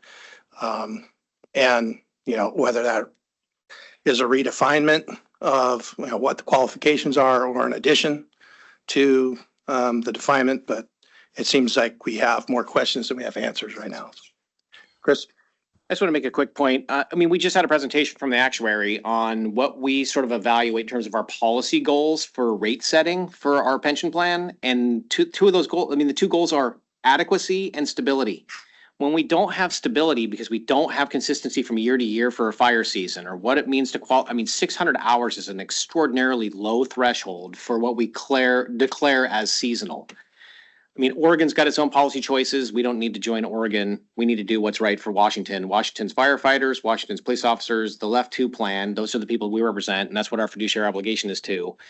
If this was a consistently stable group of employees that were working 2,080 hours a year in a commissioned spot doing the fire suppression prevention work that the structural firefighters are doing, I'd have a much easier time understanding how that's going to stabilize a workforce that's going to allow our actuaries to even project what the actual costs are going to be to the plan. When this is we don't know who qualifies year in and year out, how many hours they're going to get and how much they're going to be able to fund the program, I wouldn't even know where to start projecting what those costs are going to look like for us.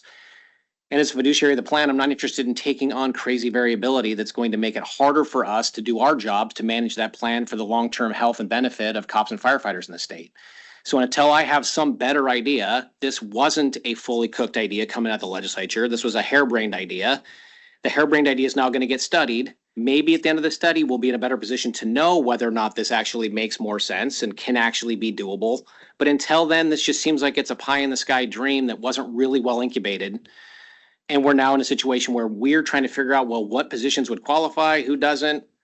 Most of these positions don't qualify in our own agencies.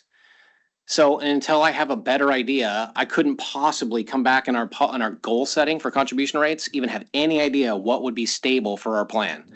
And I think that would be a real disservice to our plan to take on a real unstable program that we don't have predictability for and would have to then adjust on a much more frequent basis than every 4 years for rate setting and every 2 years for the actual look back. And so I want to make sure that we're doing the right thing by the plan. And I wanted to make sure that that was said, that our fiduciary obligation is to the primary participants in the plan right now, not to figure out how we then create variability and chaos for those folks while we're looking at a very small group of potential that would join, who are already in another state retirement system.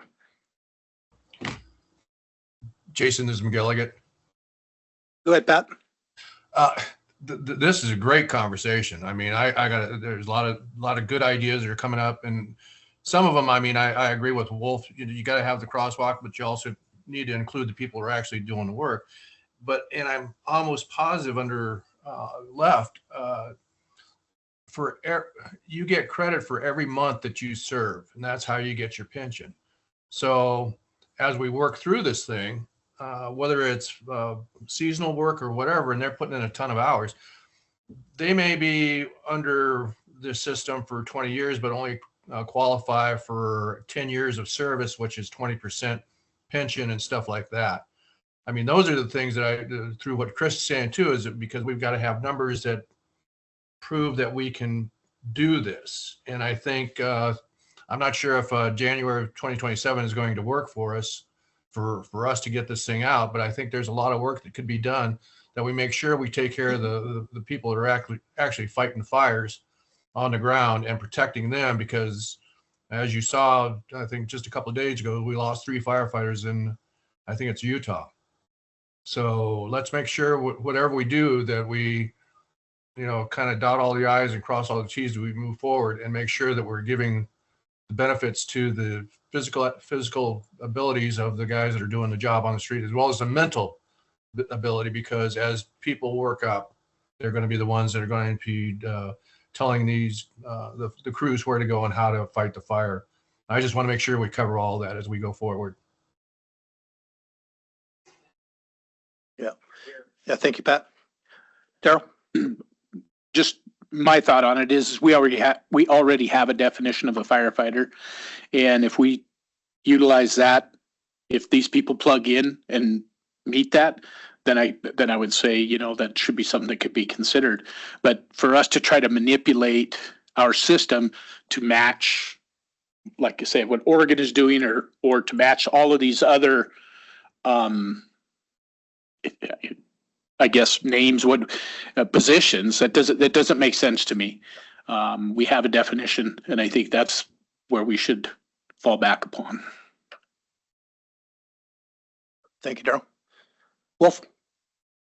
Yeah, I think we're into a more than trivial and I think somewhat fascinating definitional puzzle. In part because, as I understand it, firefighter certainly isn't on a call putting out a fire all the time. In fact, they're doing jobs. They're not. They're advocating some prevention, and there's something more going on, and nested within that urban environment. Here, the DNR crews and the DNR staff aren't the first ones on scene most of the time. It's the rural fire district. It's the fire district folks. It's even an urban fire department as the urban wildland interface gets more volatile over time. So they're on a continuum. So one thing to consider isn't just what's going on within DNR and their definition of employees and their involvement, is who's the left and right of the DNR fire response, and who else, who's not on this list, right? What other employees are drawn upon from other state agencies, for example, as fire mobilization is triggered? What else happens within Department of Corrections? What else happens as you're calling up National Guard, who might be state employees? There's a lot here in a fire mobilization once it's triggered and authorized by the state. And I think just trying to look left and right on the continuum, what is happening before the first call and authorization for DNR to get involved, and then factor in what's happening for DNR relative to the federal agencies and other states as they respond outside of the state of Washington, where fire mobilizations may take people up and down the coast and all over the country through the course of the year. So, and getting the full picture is really interesting, and I think to a great extent, pretty valuable. But Jeff? Thank you, Mr. Chair. I think that we've just had a back and forth here to where as we pick this apart, somebody brings up a topic, someone else goes, oh yeah, oh yeah, I didn't realize that. I mean, I think Chris actually came up with a main statement of significance here that this has so many moving parts, it's absolutely not ready for prime time, especially in the showdown in front of us. This is something that needs to be vetted. Obviously, if we do something like this from a lay perspective, actually looking from the outside in, there's got to be a lot more to it. I'm not comfortable with moving this forward. Yep. I would agree. I jump in. Yeah, go ahead, Jacob. So just as a reminder, it's a legislatively mandated study. The board doesn't have to, not required to recommend anything, and we can raise all of these issues in our final report. And I think one of the issues that led to there being a legislatively mandated report was that the data on these individuals and these positions was not provided to the actuaries during session. And so that's one element of this study that I believe the legislature wanted was to have that data and to do a pricing on this, a more accurate pricing. But also part of that will be, raising all these issues and making sure that they're at least, if not fully addressed, at least recognized in that report to the legislature. Jacob, do we have further follow-up requirements on this in order to process according to the legislature's mandate, or is this suffice? Do we have to do more? We have to provide a report, and then there's a list of items that report must do. So the plan was there'd be, Dave's going to get to some of it on a later slide, but some of the remaining elements we have to do. One is that pricing, so Dave will talk about that. And then there's a couple other listed requirements of the study. All right, go ahead, Dave. All right, some great points brought up there. I think there is clearly some further action to be taken in getting specifics on what all the duties of these positions include. All right. So if there's nothing further about the specific positions, I'll get on to the next slide about the data share agreement. That's close to being finalized. I know that DRS and DNR are working out the remaining details. And as I stated before, they're already in PERS too. So OSA should already have all that information to provide in their fiscal note. And as far as next steps, we're going to be completing the data share agreement. And one of the questions that kind of was touched on today was in those periods of those either off periods or down reduced hour periods, are these members or potential members contributing to a pension plan during the fluctuating seasonal aspect of the job? So that's something to get some answers on. We don't have those yet. And then also about the off season, whether or not that impacts the eligibility under the firefighter definition. We have also will be working with the WPEA, is the union for the current DNR firefighters, and we'll be getting some information from them as well. And some of these questions might be answered from the member, the current folks doing it. And so we'll be looking into that. And Just real quick on that. I appreciate that. I mean, because there's a lot of next steps and a lot of information. One of the things I want to make sure we don't overlook is the complicated nature of off-season employment and the impact on what we all qualify for our final average salary calculation. Our final average salary is calculated based on our highest 60 consecutive months. Where are we going to get, I mean, where and how do you calculate a final average salary for somebody who's seasonal and is not going to be in any sort of a consecutive 60-month window? And if it fluctuates from year to year, I mean, the challenge of coming up with a final average salary calculation, I mean, can't be underestimated in terms of the predictability of what that impact's going to be to what our plan is then offering in terms of a benefit. Yeah, just to jump in real quick on that. So our understanding from talking to DNR is that these are all year-round positions. That was part of why they did not want to include seasonal positions, but we're still unclear exactly how it works for like pilots. If they're clearly not doing that year-round, are they on contracts where they are working for 9 months? And then is it similar to teachers where they're paid year-round, they get service credit year-round, but they have a few months off? So we need more information on that. It's part of what we hope to get really good data on once we have the data share agreement in place for all these positions. All these positions are supposed to be already reported in PERS, which means the actuaries have data on it already, and so does DRS. That gets more complicated if they're not already in PERS, because then we don't have any data existing in the pension system and would have to go back to DNR. So those are just some of the issues that might come up as we start to dig into the data once we get it. And then just realize there's collateral impacts to all of those. Once there's a break in service, and we're going to make exceptions in some cases, you've got members of our groups that for maternity leave, for other reasons, have a break in service. And if that break in service is not going to get recognized, but we're going to make exceptions other places. I mean, again, it's the whole, we want to do the right thing, but it's going to invite all kinds of collateral impacts in other unanticipated places. As long as that's part of the analysis, is we don't know the full extent of what the impact's going to be because we didn't have enough time to study all of it. Just know, legislature, that if you want to commission these kinds of studies, rather than go through the grassroots process that would otherwise be in place to get us on board to then make that request to the legislature, when it's being dumped on us, this is what is going to be part of the collateral impact problem that we can't fully anticipate in a short window of time to do one study based on limited amounts of information. Yeah, quick question. And I apologize if this was covered. My head's swimming because of Chris. That's always the case. Are there full-time wildland firefighters Yes. Yeah. that are fighting fires year round or doing something related, training or something?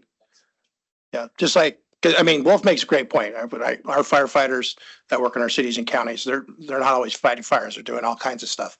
But is that the case for wildland firefighters as well? It's my understanding that they are engaging in some kind of training, prevention, mitigation, and coordination activities when they're not actively fighting a fire. And that was one of the issues that came up during session, is that there was a number on their DNR website that said how many full-time year-round firefighters they had. And then there was other information that had a much different number. Gotcha. That's, yeah. Jeff? So again, another thread. Just the gift keeps on giving here. The current full-time firefighters, we're trying to figure out, we're assuming that a vast majority of them, if not all of them, were part-time or seasonal. So you have full-time actual people on the front line that are firefighters out there. Are they currently under a PERS retirement system? Yes, that's my understanding. If they're disabled in the course of duty, is there a total benefit package coming from Labor and Industries then? That I don't know the answer to that. And if in fact that's the case, what kind of an offset would this be to Labor and Industry? Would any funding that went that direction also come the direction of the LEOFF? I'm just saying there's so many moving parts here as to who's funding the benefits, who'd be able to sidestep some of the liability or cost for the benefits. Again, Chris's point, a main statement of significance, too many moving parts on this to actually come up with a recommendation. That even the concept, the question is not well vetted enough to pose to us as to acquiring membership.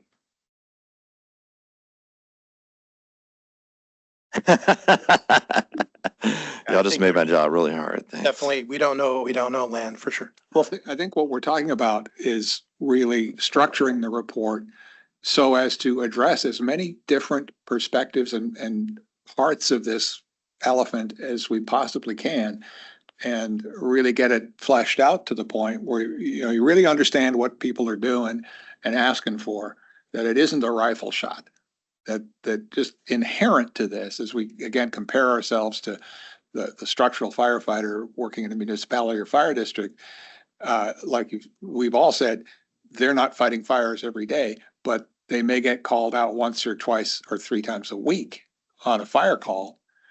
Here, the wildland firefighters might get called out 2 or 3 times a year for extended period of time. But just because the denominator is different doesn't mean the activity over the course of the year is different.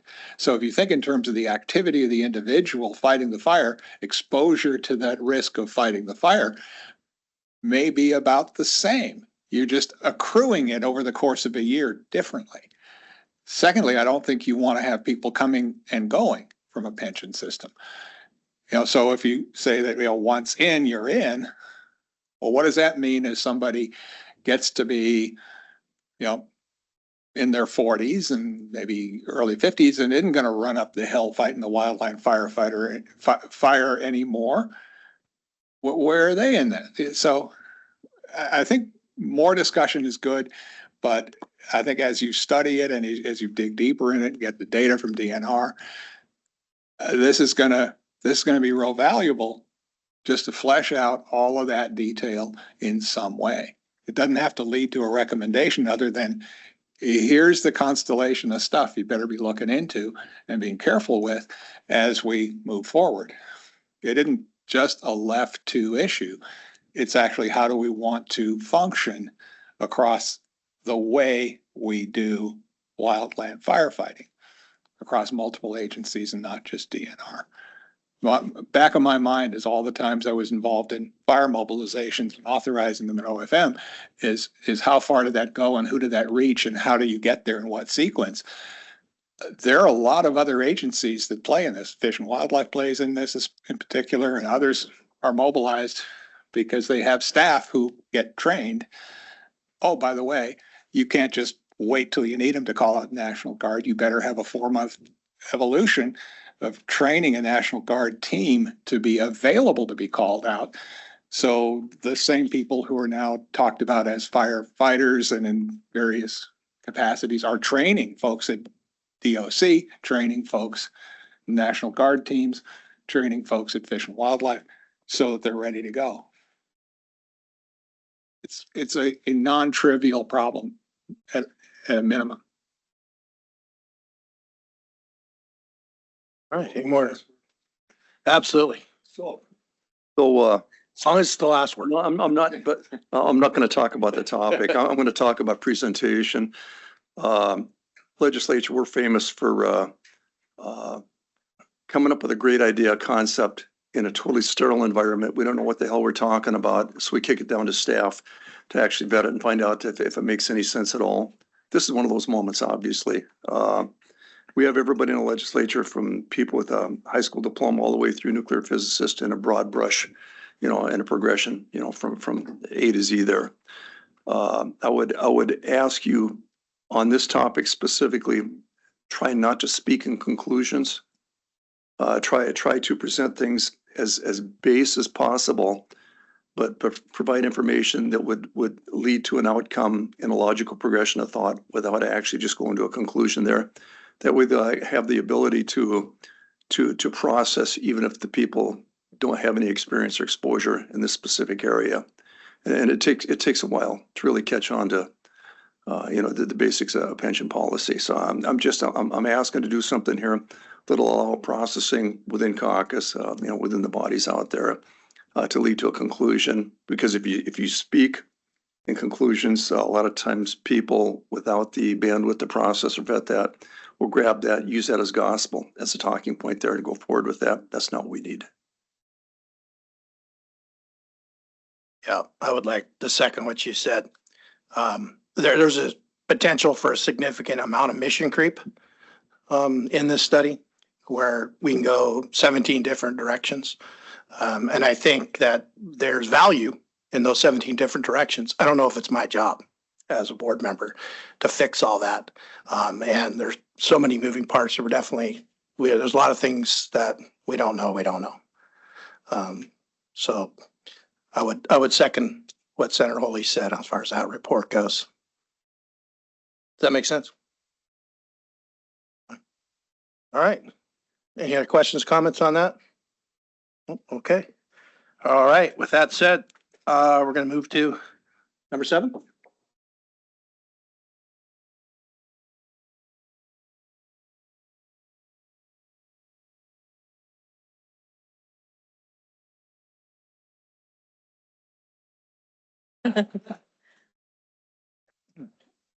All right, we're going to move to agenda number 7 regarding exempting police chiefs from LEOFF. And we're going to have our own Jacob White give a comprehensive report on that issue.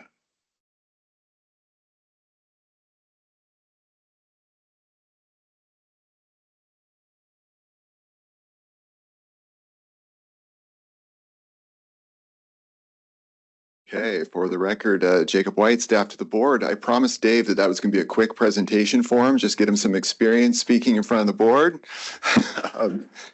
So I will definitely be helping Dave out with all the feedback on that one. Is very helpful and will give us a lot of direction moving forward. Okay, so on to this presentation, exempting police chiefs from LEOFF Plan 2.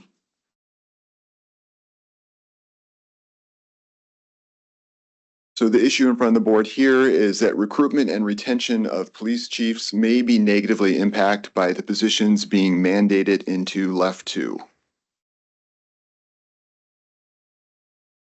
This issue came to the board from a bill that was proposed last session that would have allowed LEOFF 2 retirees who become the chief of police for a city with fewer than 50,000 people the option to either re-enter membership or remain a retiree, forgo service credit, and continue to receive their benefit. The actuarial fiscal note on that showed that there were approximately 150 police departments that met that definition. That bill did not move forward, did not even receive a hearing, but there was some interest by the board in looking into that issue further.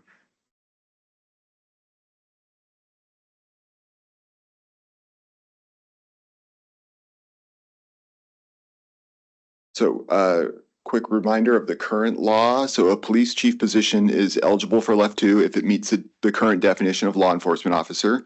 To do that, it must be commissioned and employed by a LEOFF 2 employer on a full-time, fully compensated basis. And there are no exemptions from eligibility in LEOFF 2, no exemptions based on position title, position type. I did want to just provide some updated data. I'd been using the same slide for a while now, so got some updated data from DRS on career choice, since that's going to be part of this discussion and could come up later. LEOFF 2 currently does not have retiree return to work like the other pension plans. Instead, we have career choice. And so under career choice, when a LEOFF 2 retiree can choose to come back to work in a non-LEOFF position, a PERS, SIRS, TERS position. And when they do that, they have the choice to either suspend their LEOFF 2 benefit and begin accruing a benefit in the new pension plan, or they can forego membership in that pension plan and instead continue to receive their LEOFF 2 benefit. However, if they go back to work, if a LEOFF 2 retiree goes back to work in a LEOFF 2 position, they're mandated back into membership. They accrue more service credit, and then when they re-retire, their benefits recalculated with that service credit and potentially a new average final salary compensation. Okay, so just to give you some idea of how many people are currently taking advantage of the career choice option, 11% of retirees have used career choice to return to work. Only 1% of them of those 11% have chose to join the other plan The rest have all continued to receive their LEF 2 benefit and forgo membership in that new plan. And then there are less than 1% of retirees have returned to work in a LEF eligible position. And there's DRS unfortunately does not have, it would always come in handy for me, but they do not have position title data, so I could not get data on how many of that less than 1% were police chiefs.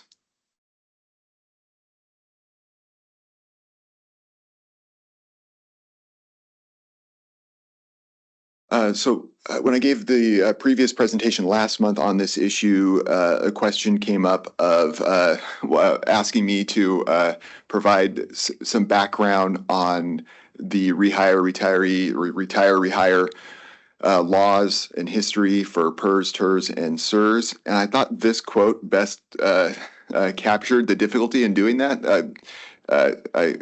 From the Select Committee report. So I'm going to read it. Washington's retire-rehire rules are complex, layered, and highly nuanced. The provision at issue here is an exception to an exception to an exception. I had to give the guy who wrote that a call and tell him how much I enjoyed it. I don't usually laugh out loud while I read Select Committee reports, but that one got me. So this is an area of law that the legislature is constantly being asked to amend, change, make exceptions for. Often that ends up in front of the Select Committee to study. This was just one example a few years ago that when they were looking into it.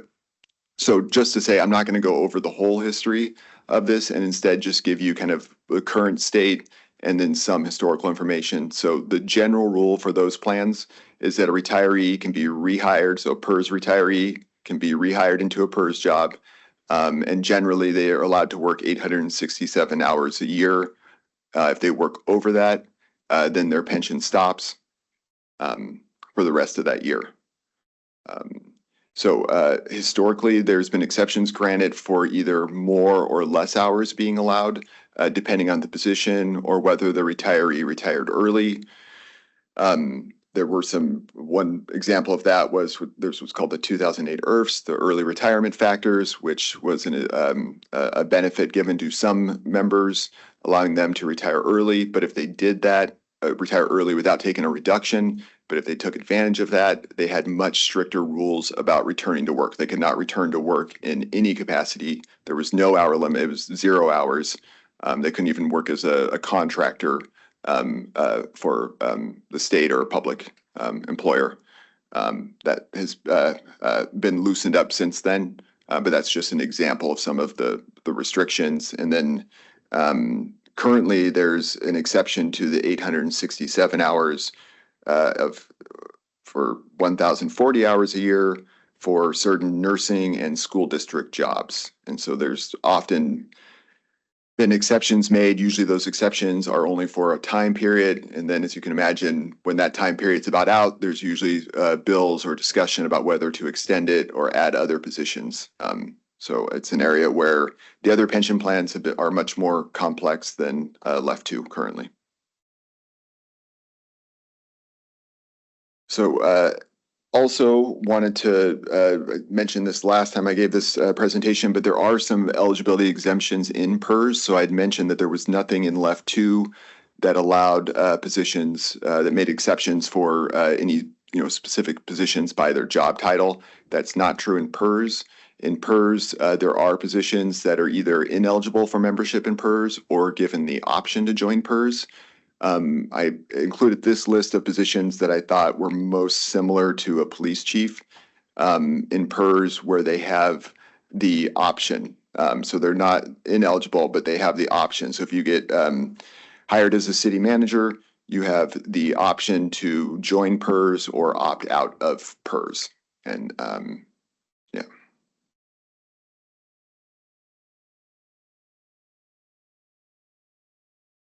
Okay, so I attempted to find data on exactly how common it was for police chiefs to come from out of state.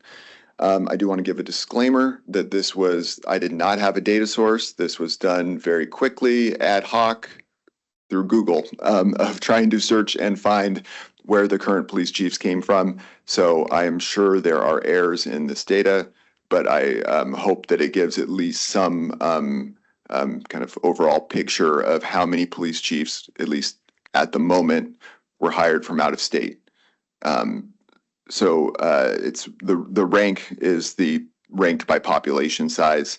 And then we have a list of, and it was kind of interesting to see like some little groupings where there's 3 in a row who came from Santa Monica PD, where I guess word got out that Washington was a great place to live and work. But yeah, so I have just that included in your packet. And I was curious to see, were there a lot of out of state coming from smaller cities? It was, I mean, you kind of see the spread there, that the biggest cities, and then looking back to, it seemed like some of the other larger cities, while they might not currently have a police chief who came from out of state, often the previous police chief did. There seemed to be some back and forth where maybe a out of state police chief was hired, typically would serve a shorter time period. And then when they left, someone from in-state took over. I'll get into some of that in a later slide. So I was able to find some national data. I found a study on police chief compensation that I believe I included in your packet, or if I didn't, is referenced in the report with a link to it. And so there was some good, it's a few years old, but it was pre-COVID, so I would have loved to have found an updated one, but they did not have an updated one yet after COVID. I know there's been some, demographic changes since then. But it at least did provide some information about what's going on nationally. And it was interesting to see that they did talk about some of the issues that the board brought up last month, and that were in this bill.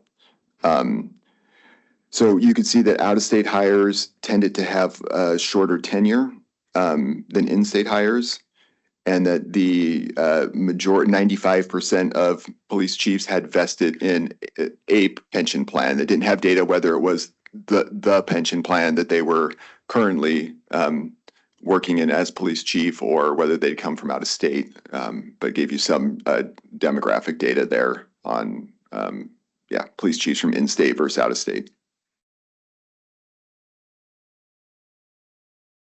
So this is what it come up during my last presentation. There was some discussion by the board of the potential impact on the behavior of police chiefs of coming from out of state, having the opportunity to earn a second pension. But in order to do that, you have to vest. You have to be in that position as police chief for 5 years.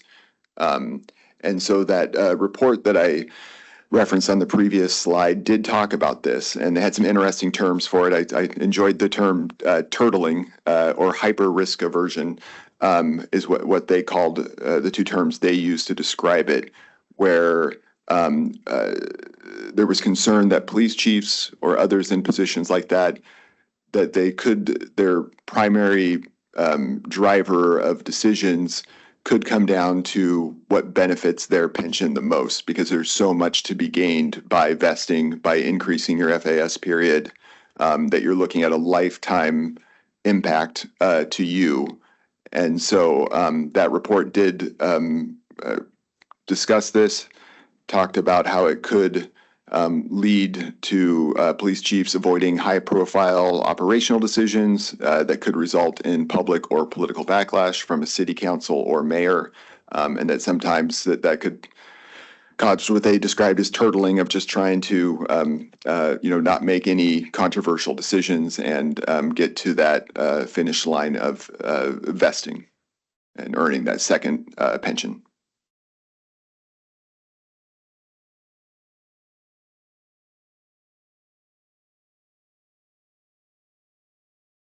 Another issue I wanted to address was that there are other potential impacts that could be caused by police chiefs not being included in LEOFF.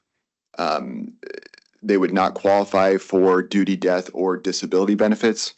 Not going to read through all of this exactly why, but if they were not eligible for LEF 2, they would no longer qualify for death and disability benefits. Also, they would no longer pay into LEF 2 for those disability and death benefits.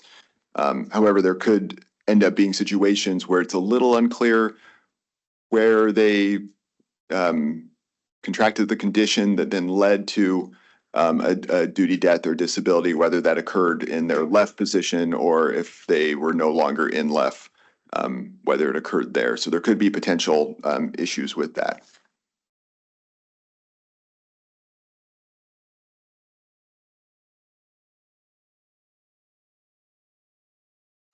And there were some other duty, death, survivor benefits that would be impacted by this. So if police chiefs were not in LEF, they would not qualify for PEB coverage. They would not, their survivors would not receive PEB coverage or tuition reimbursements, which both those benefits cite the LEF 2 definition of a law enforcement officer.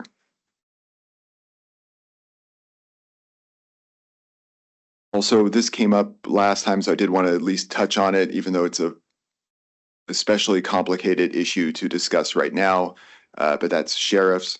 So currently sheriffs are mandated into LEF 2 membership because they do meet the definition of law enforcement officer.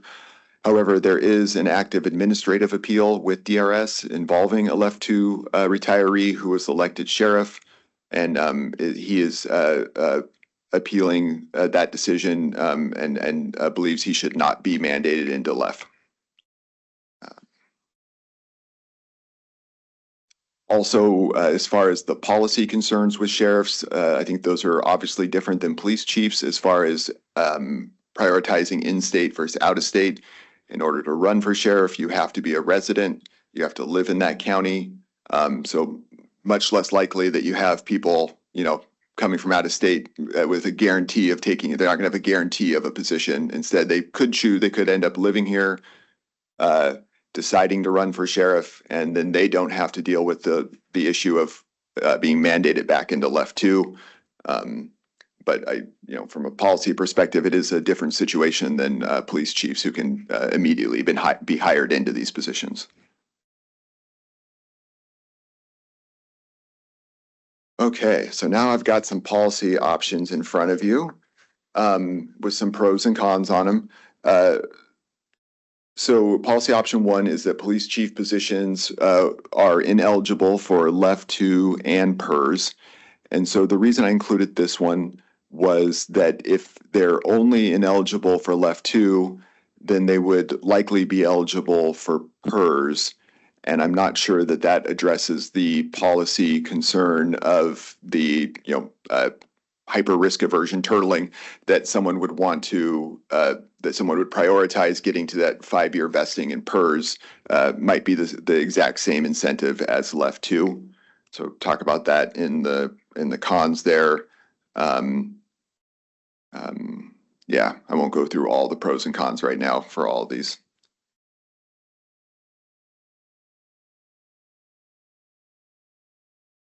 The second one, policy option, is police chief positions are ineligible for LEF 2 only. Some of the same pros we've already discussed. And then cons would be, what I was just talking about, that it would be able to vest in PERS. So, that they could, if they're ineligible for LEF 2, they would likely then be eligible for PERS, and they could have those same goals of making sure they vest in PERS and maximize their AFC period. And then the third policy option would be that police chief positions may opt out of LEF 2. So the pros with this is that it aligns with what I showed you earlier with city managers and certain other executive and elected positions. Already a precedent for that. It would allow for internal promotional candidates to continue to be members of LEF 2. So if someone, promotes up in the same city, because they wouldn't have a separation, they would not, if they were excluded from membership, they would have to they would not be able to start drawing their pension without having a separation of service. So they would be in this real catch-22 of they want to be police chief, but if they take that job and under one of the other options, they would not be able to begin collecting their left to pension because they have not separated from that employer. So this opt-out option would give them that ability to promote, and then they could continue to earn their left to pension. Other pros, it gives left to members the option to retire or to continue to earn service credit in left to. And it gives left to members the option to continue to pay for and be eligible for death and disability benefits. The cons would be it does create kind of a special class of left to positions with a choice that other left to members do not have. Like I said, there is a precedent in the other plans for that, but not currently in left to.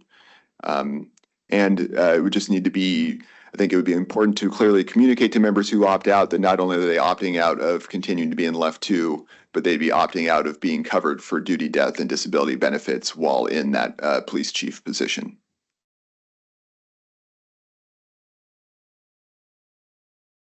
So in front of the board today then is possible board action. You could motion for a final briefing on any of those three options, or choose to take no further action at this time. If there's any questions, I'd be happy to answer them. Questions for Jacob? Chris? Thank you, Mr. Chair. It's tough for me. I definitely want to make a motion for a final briefing, but the challenge here is the sort of dueling sort of policy choices are, one, I want to make sure that those 150 agencies like that were identified in the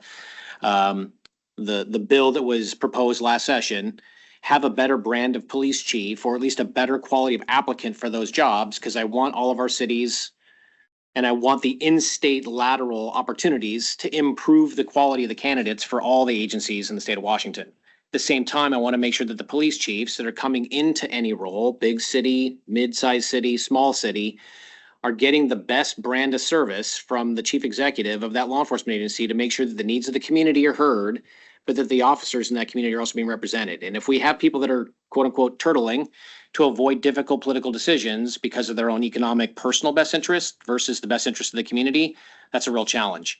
So in that, having somebody that is not eligible for left to takes away the perverse financial incentive that retirement might be for their personal decision-making, balanced against the needs of the community, and trying to figure out some way to make sure that the smaller employers make sure that they've got a bigger pool of potential applicants, because you've got mid-level, upper mid-level, and upper management folks that might be otherwise eligible for a chief's job in a smaller agency that will never be the police chief in the big agency that they're at, who won't consider a job at a small agency because the salary at the smaller city isn't going to be bigger than the salary they're making as a middle management person at a bigger city agency.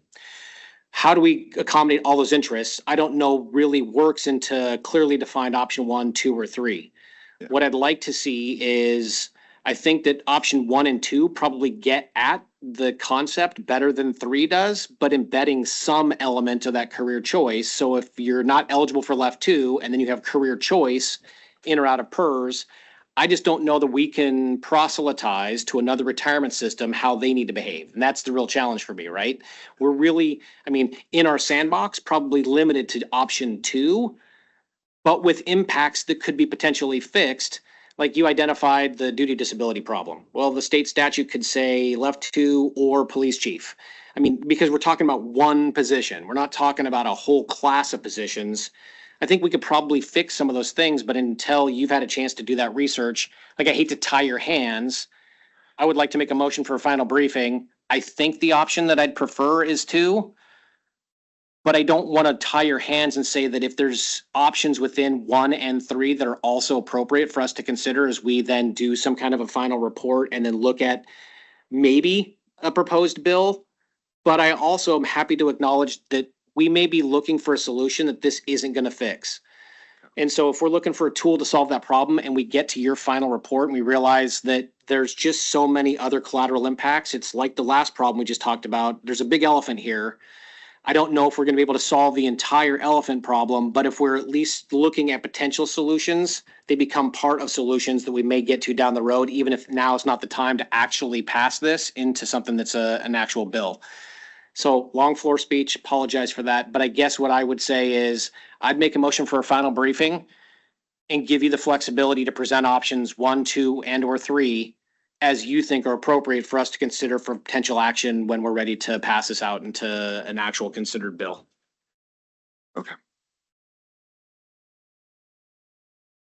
Yeah, motion's been made. Before we put it on the floor to be seconded, I mean, this seems like something that we can chew on a little bit more. But forgive me, I don't chair these meetings very often, like once every 2 years. So there's definitely a possibility that I may flub something. So if the AG is listening, I agree with Chris, and I just don't want to jump into seconding a motion without maybe discussing it more, or maybe it's more appropriate to discuss it after. Or I'm happy to make a friendly amendment and just continue the research. Is this a more appropriate for more continued research? Yeah, I think I could do a comprehensive follow-up briefing, that sounds like that might be a better fit. And then that's a benefit of doing this presentation this early in the year. I've got plenty of time to do that. All right, so amended. This is for a more comprehensive report. I'll second it. Yep, go ahead, Jeff. Well, thank you, Mr. Chair. I guess defining first, what do we want to accomplish here? Is the general intent to attract more in-state candidates that would have a disincentive to move to this position, to remove those disincentives, or possibly to incentivize in-state candidates moving to the smaller departments, the chief's positions out there. I'm not sure that options 1, 2, and 3 capture all the full spectrum. So when you talk about a comprehensive evaluation on this or follow-up, moving to a PERS retirement system, for example, allows a fourth option, which is a suspension of benefit that you'd receive as a LEOFF officer, which actually we've talked about removing the disincentives and the break-evens. This would create an incentive. Yeah. On that. So I want to add that to everybody's aware of what I'm talking about, right? Okay, yeah. So I want to add that to the evaluation there, because I want a full spectrum of things that we actually have an ability to determine exactly cost benefit, what we want to accomplish here, and the best way to get there.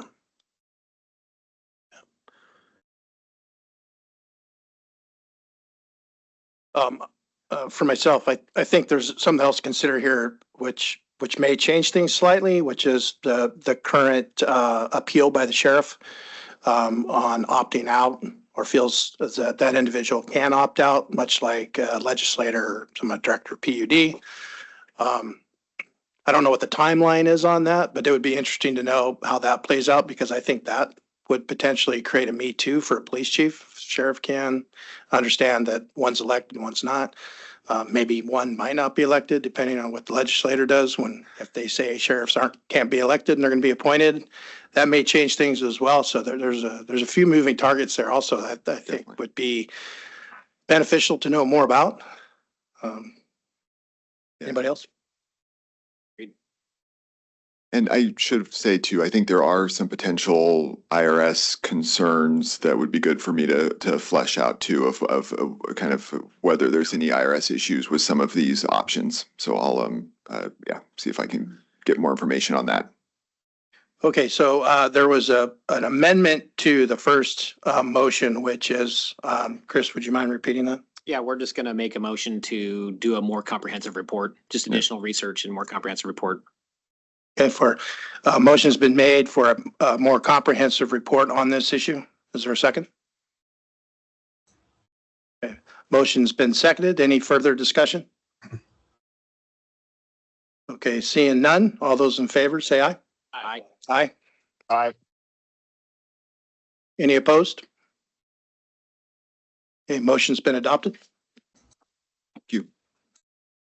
All right. Thank you, Jacob. That moves us to agenda item number 8, which is administrative update by Karen Durant. Welcome back, Karen. Thank you. Thank you, Mr. Chair. For the record, Karen Durant, staff to the board. Exciting update to begin with. We have 2 tribes, Puyallup and Quinault, who have signed the tribal compact. I don't know if Jacob wants to comment more on that.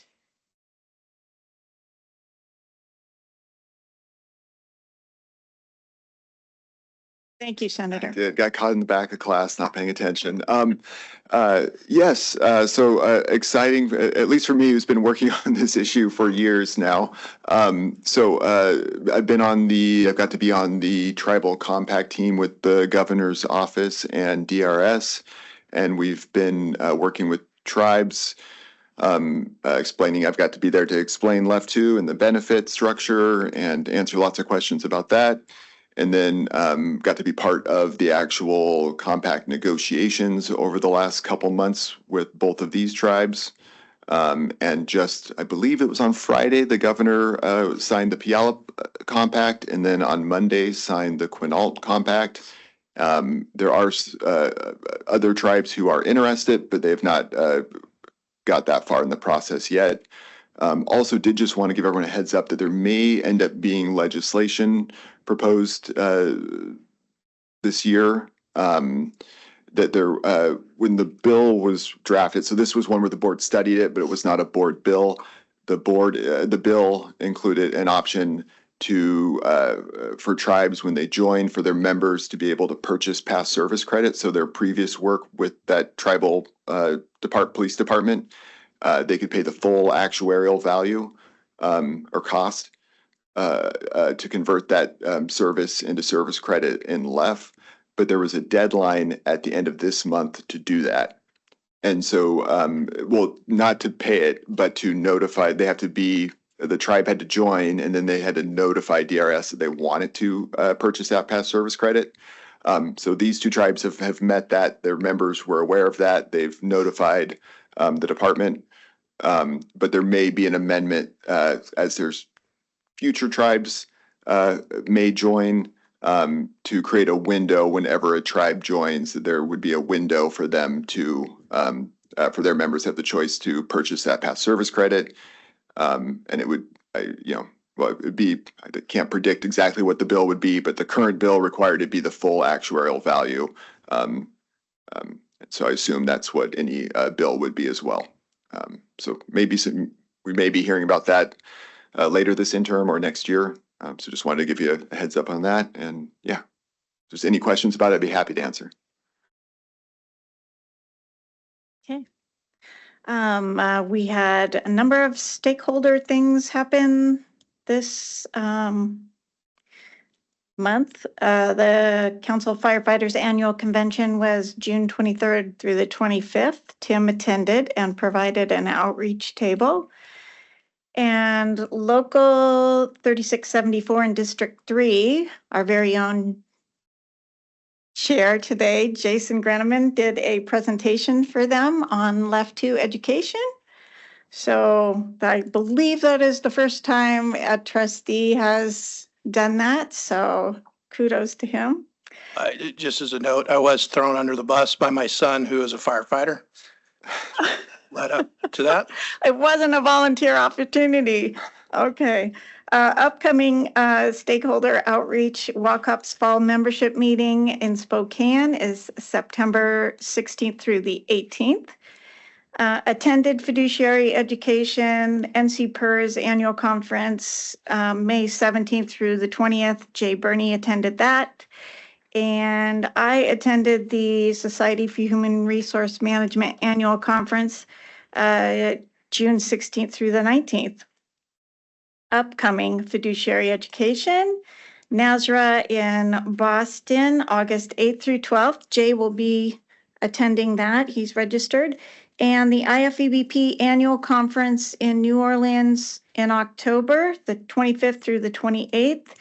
If you are not registered or you need details on the rest of that, contact Jesse to make your travel arrangements. And finally, the next meeting is July 22nd.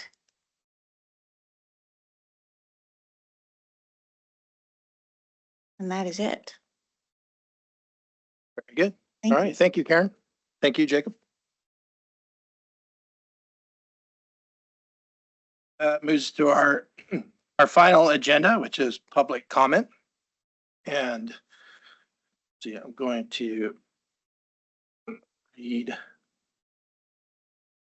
statement. The Left 2 Board welcomes public comment in advance of all meetings and has posted instructions on its website for the submission of written comments.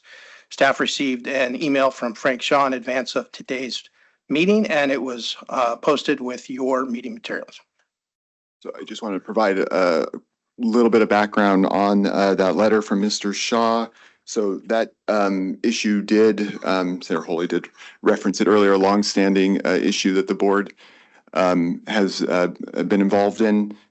So the board passed at least what we called internally an omnibus bill. There was about 4 or 5 issues that were included in a single bill. This was one of those issues. After that bill was passed, Mr. Shaw, who had been previously denied by the Department of Retirement Systems for his duty disability claim, got a re-review because of the bill. And so that got an initial administrative decision from the department. That administrative decision included a third-party medical review. The third-party medical reviewer that the department uses, the previous director of Left 2 Board was involved in that RFP process and the selection of that third-party medical reviewer. Mr. Shaw, after it was denied under that medical review, he had an opportunity to, in the Administrative Procedures Act process with the department, filed for a petition. He received a petition decision with another review of whether he qualified for the PTSD claim.